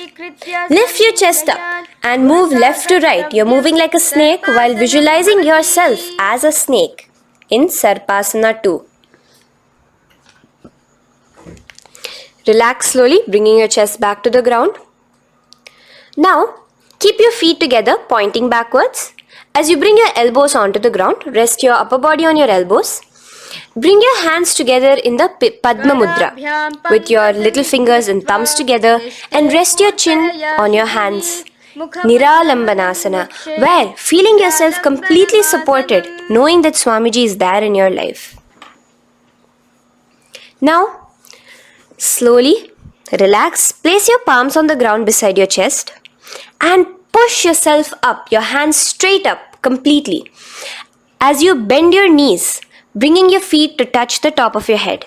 Lean your neck back, touching your head with your tip of your toes. See yourself, visualize yourself as an umbrella, protecting your Guru from the sun's rays in Chhatrasana. Slowly relax, you can bring your feet down. As we move into Vajrasana, just push your body back and sit on top of your knees, with the heels flat on the ground. Now stretch your arms in front of you with the palms facing downwards. Place your forehead on the mat. Visualize you are the weapon of Indra, the Vajra, symbolizing indestructibility as you gaze at your nose. As we enter into Meshasana, raise yourself into the same Gajasana position on your hands and legs with your hips pointed upwards and alternate striking the ground with the opposite hands. Experience yourself, visualize yourself as a powerful ram as you alternate striking the ground in Meshasana. Now stop striking the ground, bring your palms down again. As we move into Ajasana, kick your legs off the ground and lower your forehead to the mat. Let's do it again. Kick your legs off the mat. Lower your forehead to the ground. You are unborn, existing for all of eternity in Ajasana. Now, come to a seated position as we move into Dhanantara Asana. Sit on your heel with your legs together. Pull your toes underneath you. As you bring your hands top of the knees, gaze at your nose, visualize Swamiji in your inner space. Here, do the Ujjayi Pranayama, inhaling and exhaling like an ocean, Dhanantara Asana. From Dhanantara Asana, now interlace your fingers in front of you and then behind you. Stretch your arms towards all the sides, backwards, forwards. Giving a massage to the various different joints and muscles in your body. Lean forward, get up again. Continuing to visualize Swamiji in your inner space. Relax your hands and now take your respective heels and point them outwards, outside the side of your hips. Keep your hands on your knees with your thighs and knees resting on the ground, spine straight. Visualize yourself as Lord Garuda in Garudasana 4. You have Mahavishnu and Mahalakshmi on your back as you are flying.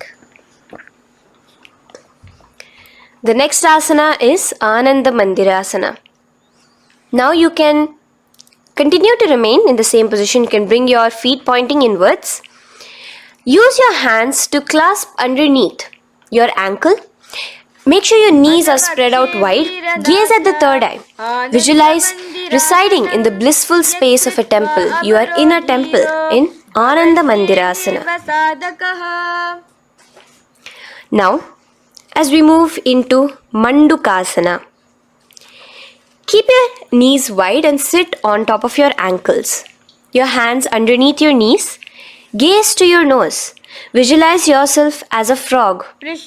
Suck in your stomach in the Udyana Bandha. And remember to do the Manduki Mudra, your tongue, your frog-like tongue, catching the nectar dripping from the Sahasrara Chakra in Mandukasana 2. Now, as we move into Narasimhasana, tuck your toes in and sit on top of the heels.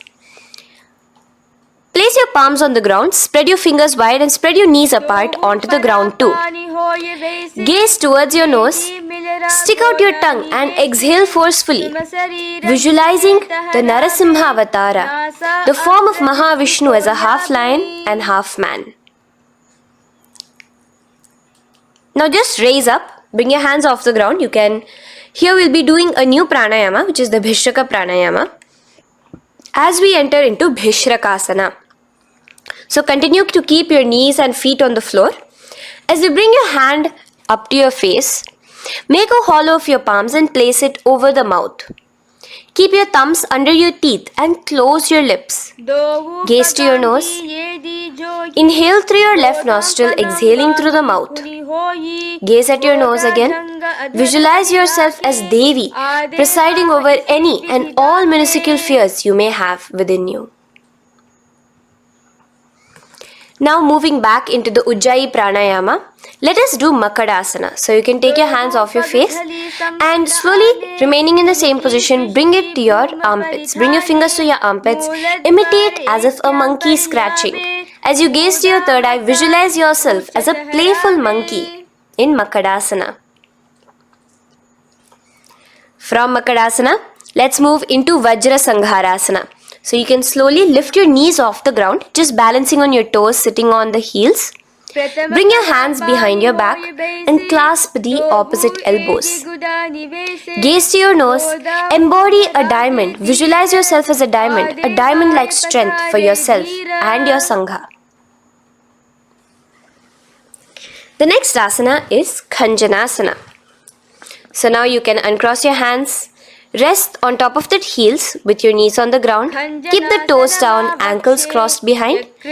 Place your palms on the mat to your side. Suck your stomach in the Udyana Bandha as you gaze at your nose in Khanjanasana. Now, you can uncross your ankles and just sit with your toes flat. Keep your knees wide on the floor. Rest your hands on the knees. Just relax the Udyana Bandha, just sucking in your perineum in the Mula Bandha. Gaze at your nose, visualize yourself as a turtle with a stable body and mind to live for hundreds of years. And without changing anything in your physical posture, just visualize yourself uniting with Swamiji himself in Yogasana. Now, raise up onto your knees, cross your ankles behind your back until the feet are coming towards the opposite knees. Now, bring your hands behind you and hold on to the calves with the fingers inside, the thumbs outside. Gaze at the third eye as you visualize yourself in a space of oneness with Paramashivoham himself as Swamiji.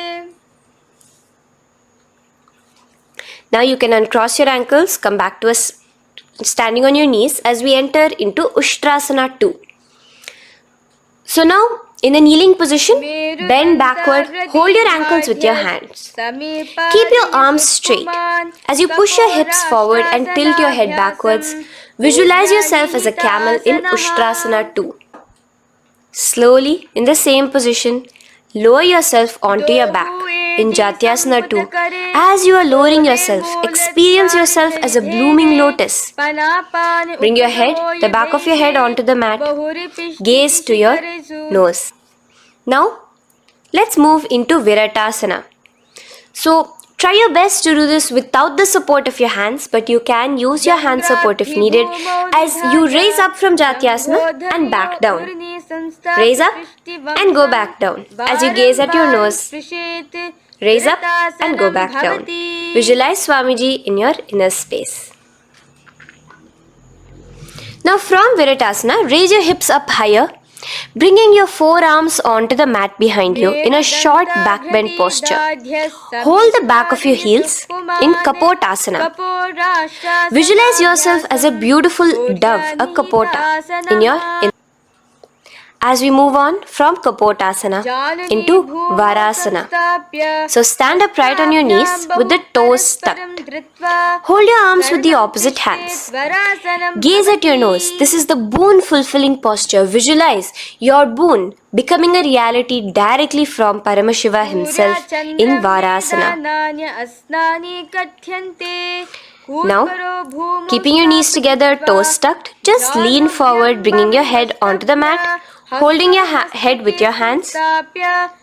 Visualize yourself as a boar, as the Varaha avatar of Bhagavan Mahavishnu in Varaha Asana 2.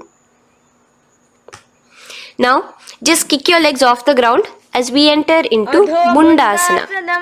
Raise yourself up into a headstand posture, visualizing yourself as a lopped tree. Gaze at your nose. Breathe in and out in the Sahaja Kumbhaka. Slowly come down now. Relax. Come to a kneeling posture. Sit on your heels. Bring your head down beside your knees, your elbows adjacent to the knees, your hands holding your head. Exhale through your mouth as you gaze at your nose, visualizing Swamiji in your inner space in Andhasana.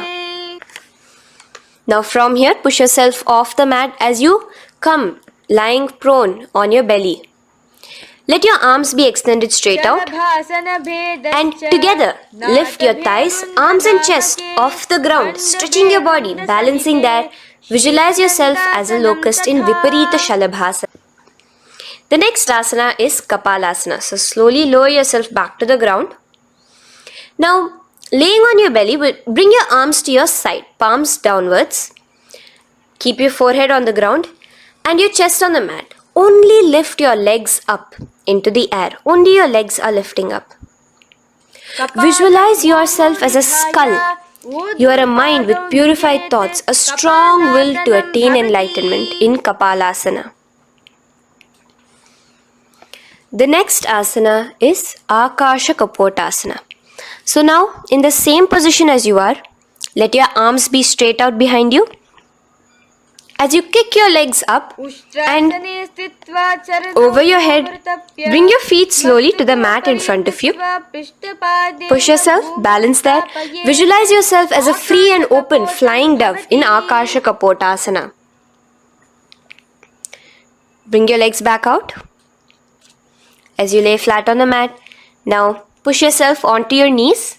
Place your forearms on the ground and your chest down such that your navel is touching your knees. Be sturdy, visualizing yourself as a sparrow in Chatakasana. The next asana is Vrishchikasana 2. So your forearms are on the ground. Now slowly raise to your toes and kick your legs off the mat. Slowly lowering your legs to your head. Visualize yourself as a scorpion as you balance in Vrishchikasana 2. Slowly release yourself, coming back to the ground as we enter into Vrishasana. Sit down on top of your right heel and let your left foot remain outside of the hip, the ankle to the side. Place your hands on the mat, visualizing yourself as a bull in Vrishasana. Now, bring both your knees underneath you, sit on both your heels, cross your left leg over top of the right lightly and in Lolasana, push yourself off the ground. Your knees are off the ground, you're just balancing on your hand above the mat. Visualize Swamiji in your inner space. Lower down now. Bring the left foot now outside. Bring the right foot out and sit on your left heel now. As we do Vrishasana on the other side, visualize yourself as a bull. From here, let us get into a very powerful asana, Balagunasana. So, place your left toes on the ground, sit on the heel of your left foot. Place the right foot flat with the knees raised towards your chest. Maintain your palms on the respective knees. Be upright.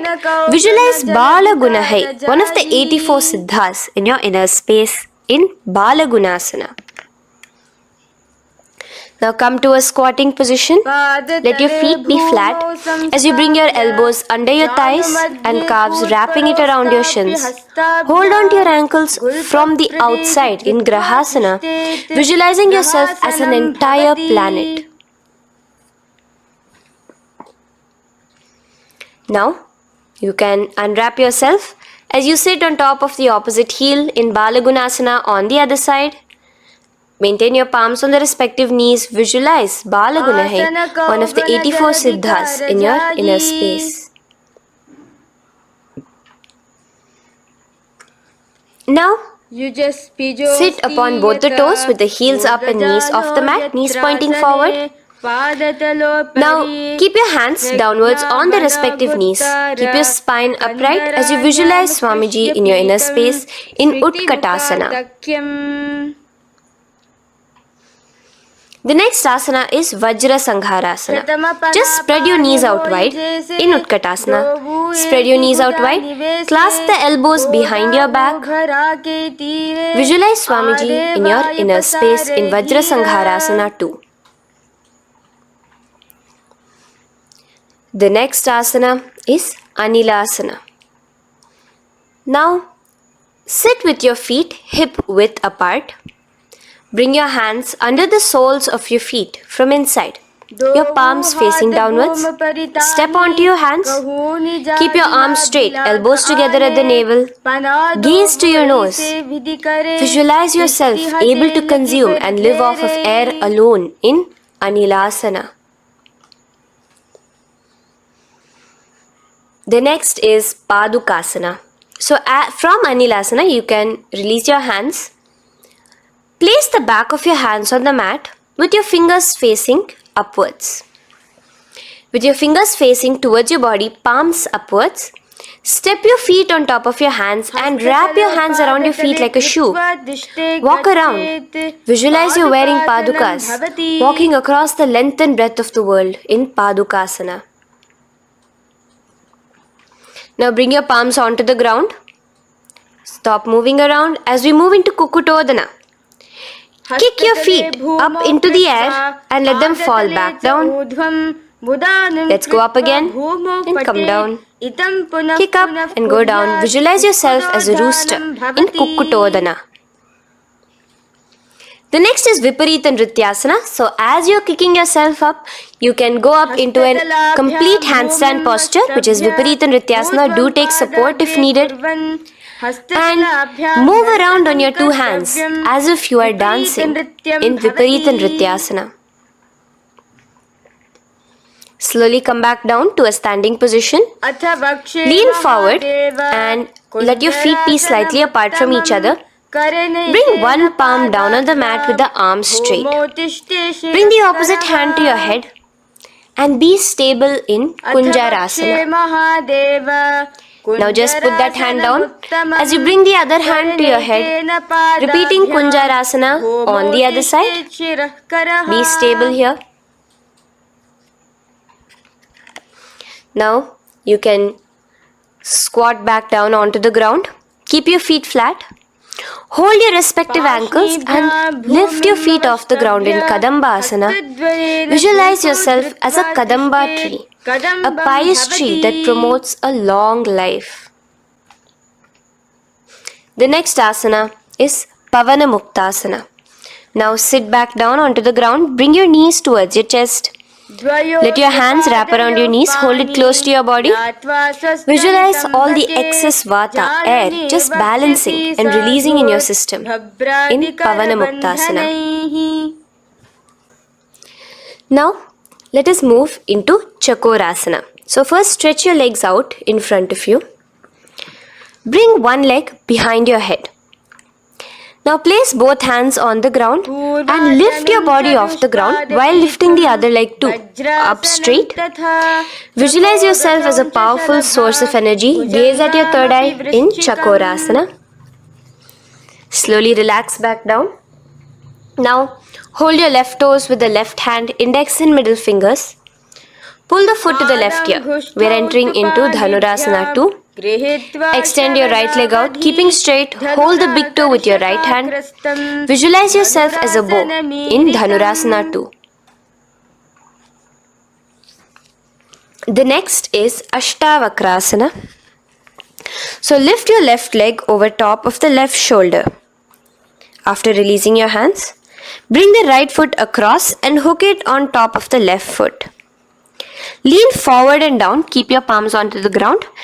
Extend your legs out to the left, lift your head up and chest. You're completely balancing only on your hands as you visualize yourself as a flying crane in Ashtavakrasana. Now slowly relax down. From here, bring your right foot to the left thigh and your left foot flat onto the ground. Knees raised up.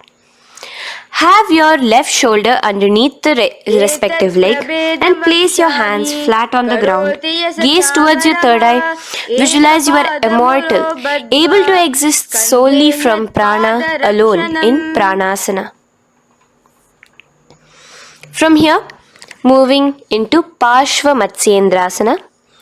Place your right foot at the root of the left thigh. Then the left leg by the side of the right knee. Hold the left leg by the right hand. Twist your body out. Remain steady here, gazing at the third eye.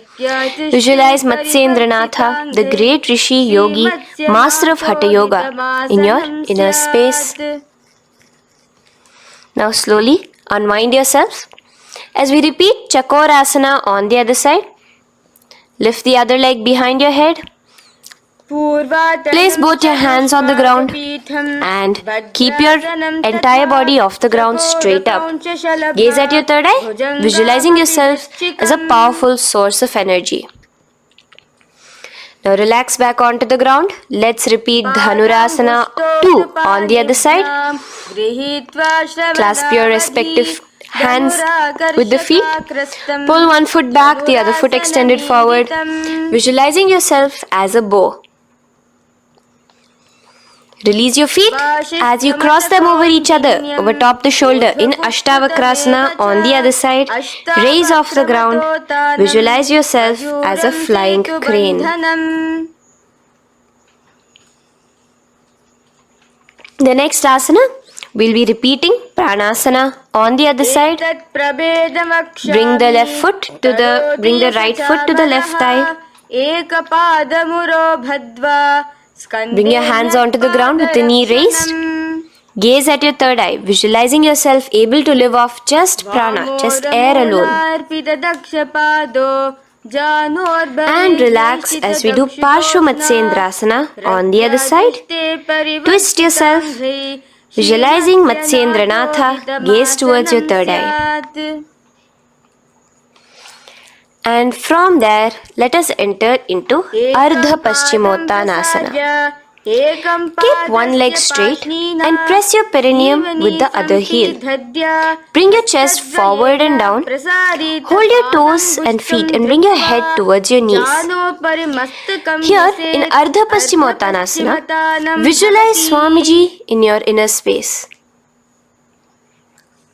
Now raise up and the foot which was at the inner thigh, now rotate it outside of the hip. Now hold the sole of your other foot and lift your leg up towards your forehead. Try to bring your knee to your forehead as you keep your knee straight.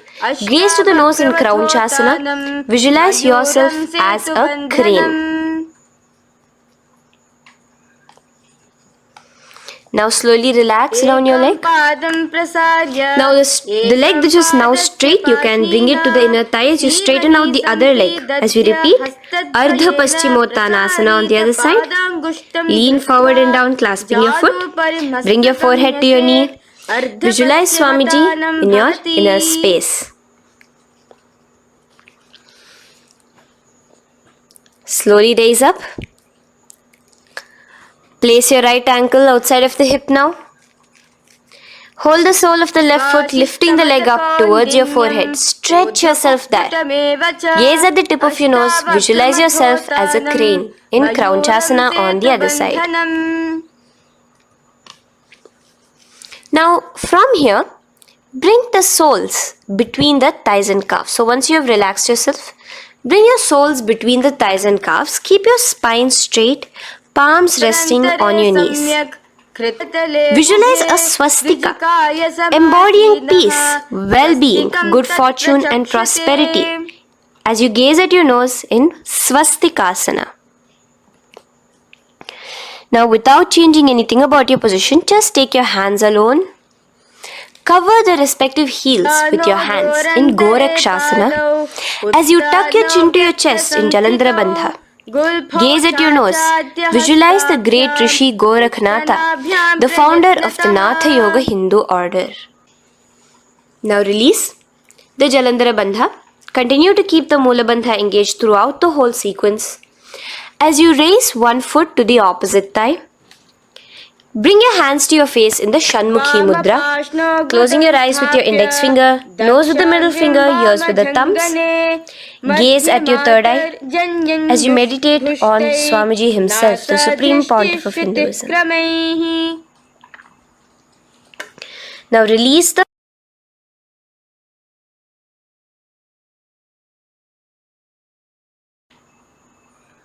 Shanmukhi Mudra. And in Yogasana 2, bring your legs into the Padmasana position over the opposite thighs. Keep your hands flat onto the ground beside your knees with the palms facing upwards. Sit straight, gaze at your nose. Here we'll be starting the Kakachanchu Kumbhaka, where your inhalation will be through your tongue wrapped like a pipe, and your exhalation will be through your nose. From Yogasana 2, now keeping your palms beside your body, just switch them around to be flat on the ground and push your entire body off the ground, balancing. Visualize yourself as a rooster in Urdhva Kukkutasana. Now relax down, come back to a seated position on the floor, keeping your legs in Padmasana. Insert your hands through your knees and place them on the mat. Remember, do not lift your body up, just stay seated down there. In Siddha Harituliyasana, gaze to your nose, visualize Swamiji himself in your inner space. From there, let's enter into Hamsasana, where you will actually be pushing yourself off the ground. Lift your thighs up high above your shoulder, above your elbows as much as possible. Gaze to your nose, visualizing yourself as an elegant swan in Hamsasana. Now release yourself. Now, do not take your hands out from between your thighs and calves. Just go onto your knees and reach your hands behind your body with your fingers interlaced in the Parashu Mudra. Bring your forehead to the floor as you gaze at your nose. Visualize yourself as Lord Paramashiva's bow in Karmukasana.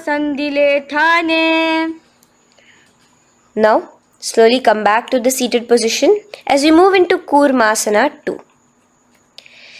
Keeping your hands in between your thighs and calves, bend your elbows and hold your respective shoulders with your hands. Visualize yourself as a turtle, a stable body and mind to live for hundreds of years. Now in the same position, just engage the Jalandhara Bandha, tucking your chin to your chest as we move into Granthi Bhedasana, gazing at your nose. Rejoice, knowing you are in Paramashiva's secret knot posture. And from there, release the Jalandhara Bandha as you roll onto your back. Keep your hands on the shoulders, laying flat on your back. As you visualize yourself as a turtle on its back, playful, gaze at your nose in Uttana Kurmasana. Now rock yourself back to a seated position as we do Pangu Kukkutasana. Now it's the same as your hands between your thighs and the calves, except you will be placing one hand flat on the mat. Hold the wrist with the other hand. Lift your body up and holding only on one hand. Visualize yourself as a rooster in Pangu Kukkutasana. Now release back to the ground. Hold. Let's do Pangu Kukkutasana on the other side. Place the other palm flat and bring the other hand holding the wrist. Push yourself off the ground. Visualize yourself as a rooster. Continue the Kakachanchu Kumbhaka, sucking in your breath through your curled tongue and exhaling through your nose. As you slowly extricate your hands from between your thighs and calves, let's do Girdharasana here. So now, interlace your fingers in the Parashamudra as you place your elbows on the feet, remaining your legs in Padmasana. Lean forward and down, resting your chin on your knuckles. Place your thumbs to your throat in Girdharasana. Visualize Swamiji in your inner space. From there now, sit straight into Padmasana 3. So with your legs in Padmasana, bring one hand over the other near your navel center. Engage all the three bandhas, suck in your stomach, clench your perineum, tuck your chin to your chest and gaze at your nose in Padmasana 3. Slowly now, as we move into Padmasana 4, bring your hands to the respective knees. Release the Jalandhara Bandha and release the Udyana Bandha, just engaging the Moola Bandha alone. Visualize Paramashiva in your inner space as you gaze at your nose in Padmasana 4. Now we'll be entering into Karmukasana 2.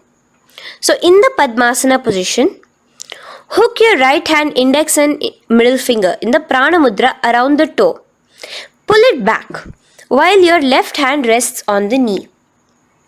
Now, as you visualize yourself as Paramashiva's bow, just release your right foot, bring your left hand to the left toe, right toe, and let your right hand be on the right knee. Now from here, let's do Karmukasana 3. So you can release your toes, cross your hands behind your back, continue to keep your legs in Padmasana, and with your respective hands, cross behind your back. Hold on to the toes in the Prana Mudra. Engage all the three bandhas, suck in your stomach, clench your perineum, tuck your chin to your chest. Visualize yourself as Paramashiva's bow in Karmukasana 3. Slowly relax the bandhas, just keeping the Moola Bandha. Continue to hold on to your toes. Release the Udyana Bandha and the Jalandhara Bandha. Switch your gaze to the third eye. Visualize you are Paramashiva's third eye itself. Anything you come across, you just rejuvenate it, destroy it in Dridhasana. Now, try to keep your hands at the toes. If not, just keep your hands crossed behind you as you lean onto your back in Padmasana, where you are entering into the Nagrasana position. Lay flat onto the back, visualizing yourself as a snake, gaze at your nose in Nagrasana. Do the Sahaja Kumbhaka, simple breathing, inhaling and exhaling.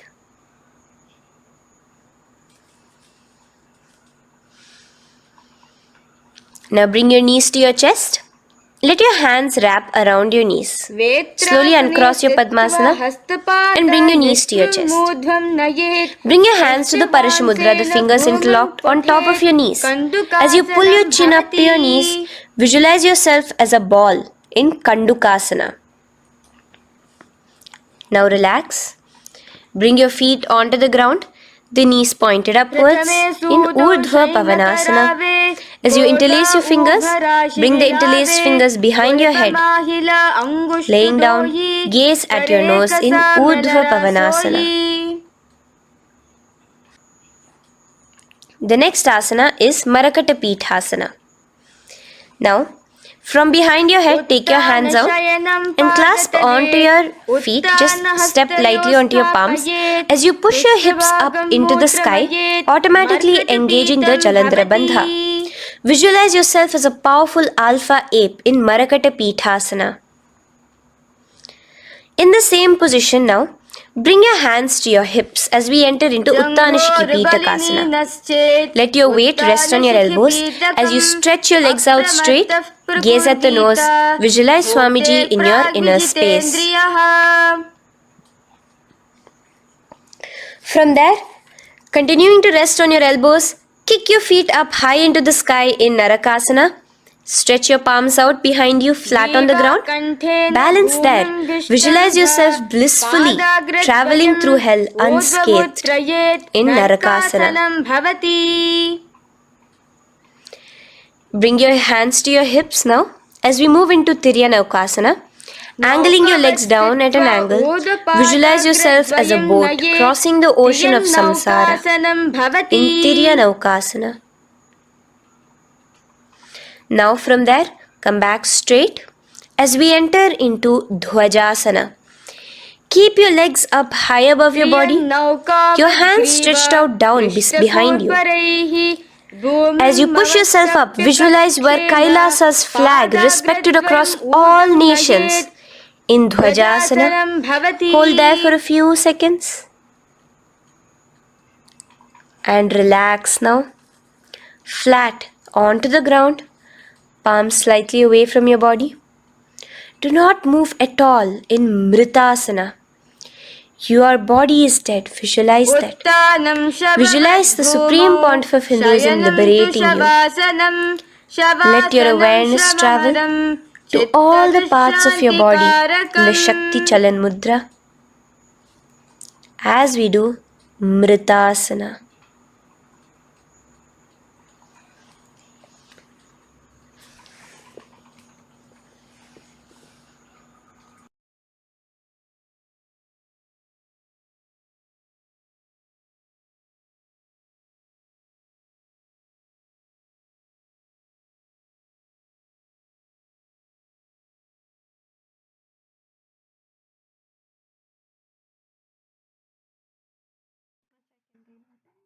ॐ पूर्णमदः पूर्णमिदं पूर्णात् पूर्णमुदच्यते पूर्णस्य पूर्णमादाय पूर्णमेवावशिष्यते ॐ शान्ति शान्ति शान्तिः हरिः ॐ तत्सत् सर्वं भगवच्छ्रीनित्यानन्दपरमशिवपादुकार्पणमस्तु ॐ नित्यानन्दम्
हर हर गंगे हर हर गंगे हर हर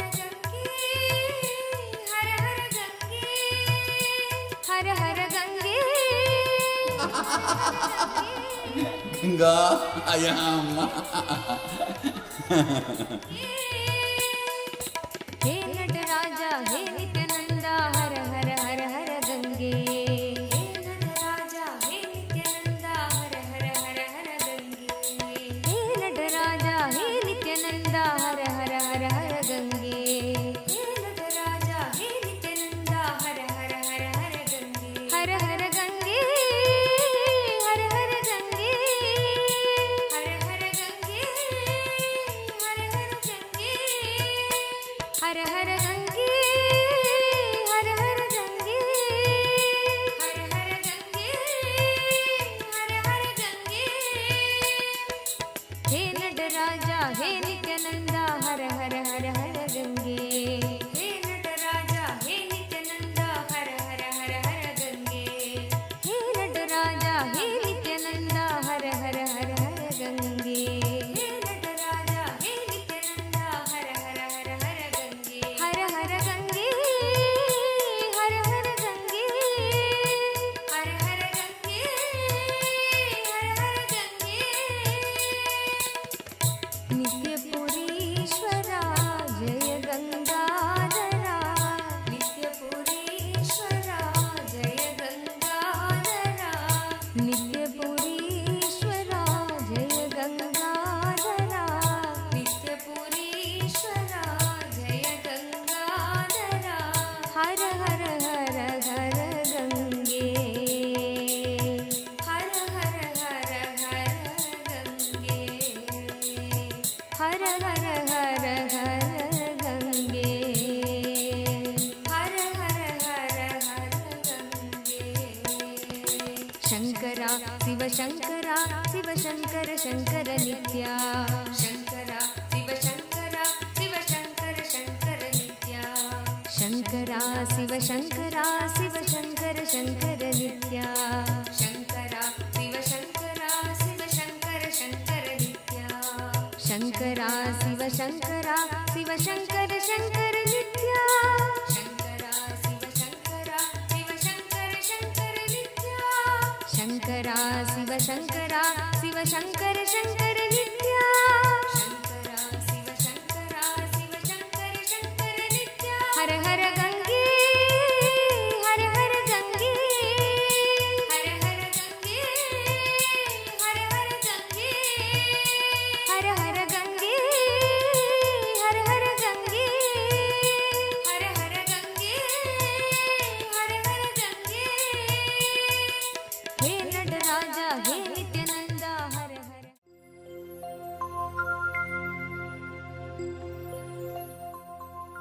नित्यानन्दं परमसुखदं केवलं ज्ञानमूर्तिं द्वन्द्वातीतं गगनसदृशं तत्त्वमस्याधिलक्ष्यम् एकं नित्यं विमलमचलं सर्वधी साक्षिभूतं भावातीतं त्रिगुणरहितं सद्गुरुं तं Namami. Nithyanandam to all the participants, every one of you that are here with us. We welcome all of you for today's program. Today, on the 16th day of the Paramashivoham, we are all going to be learning about the sacred secrets to manifest wealth. How many of you here are really looking to manifest wealth in your life? Can I request all of you to please post, all the participants? Ma Sonia and Ma Pratingira, all the participants that are here with us, can I request each of you to please post? What does it mean to you when we say wealth manifestation? What do you understand as wealth manifestation?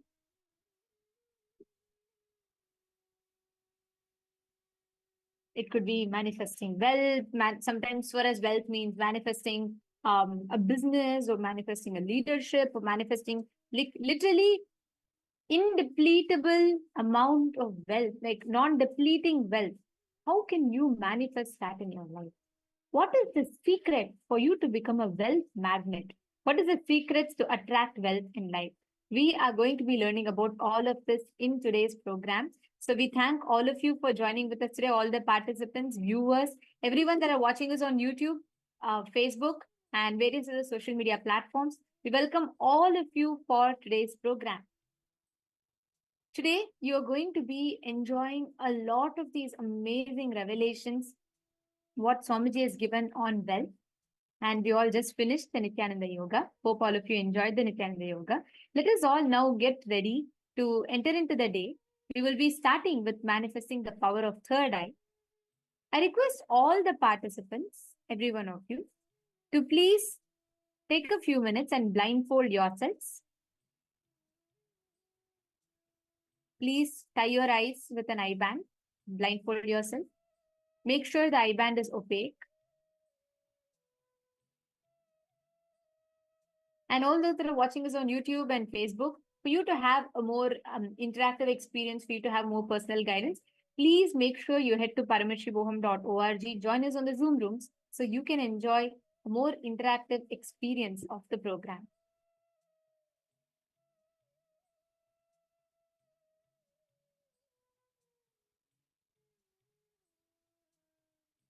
Yes. Now I request all the participants to please blindfold yourself. Please tie your eyes completely.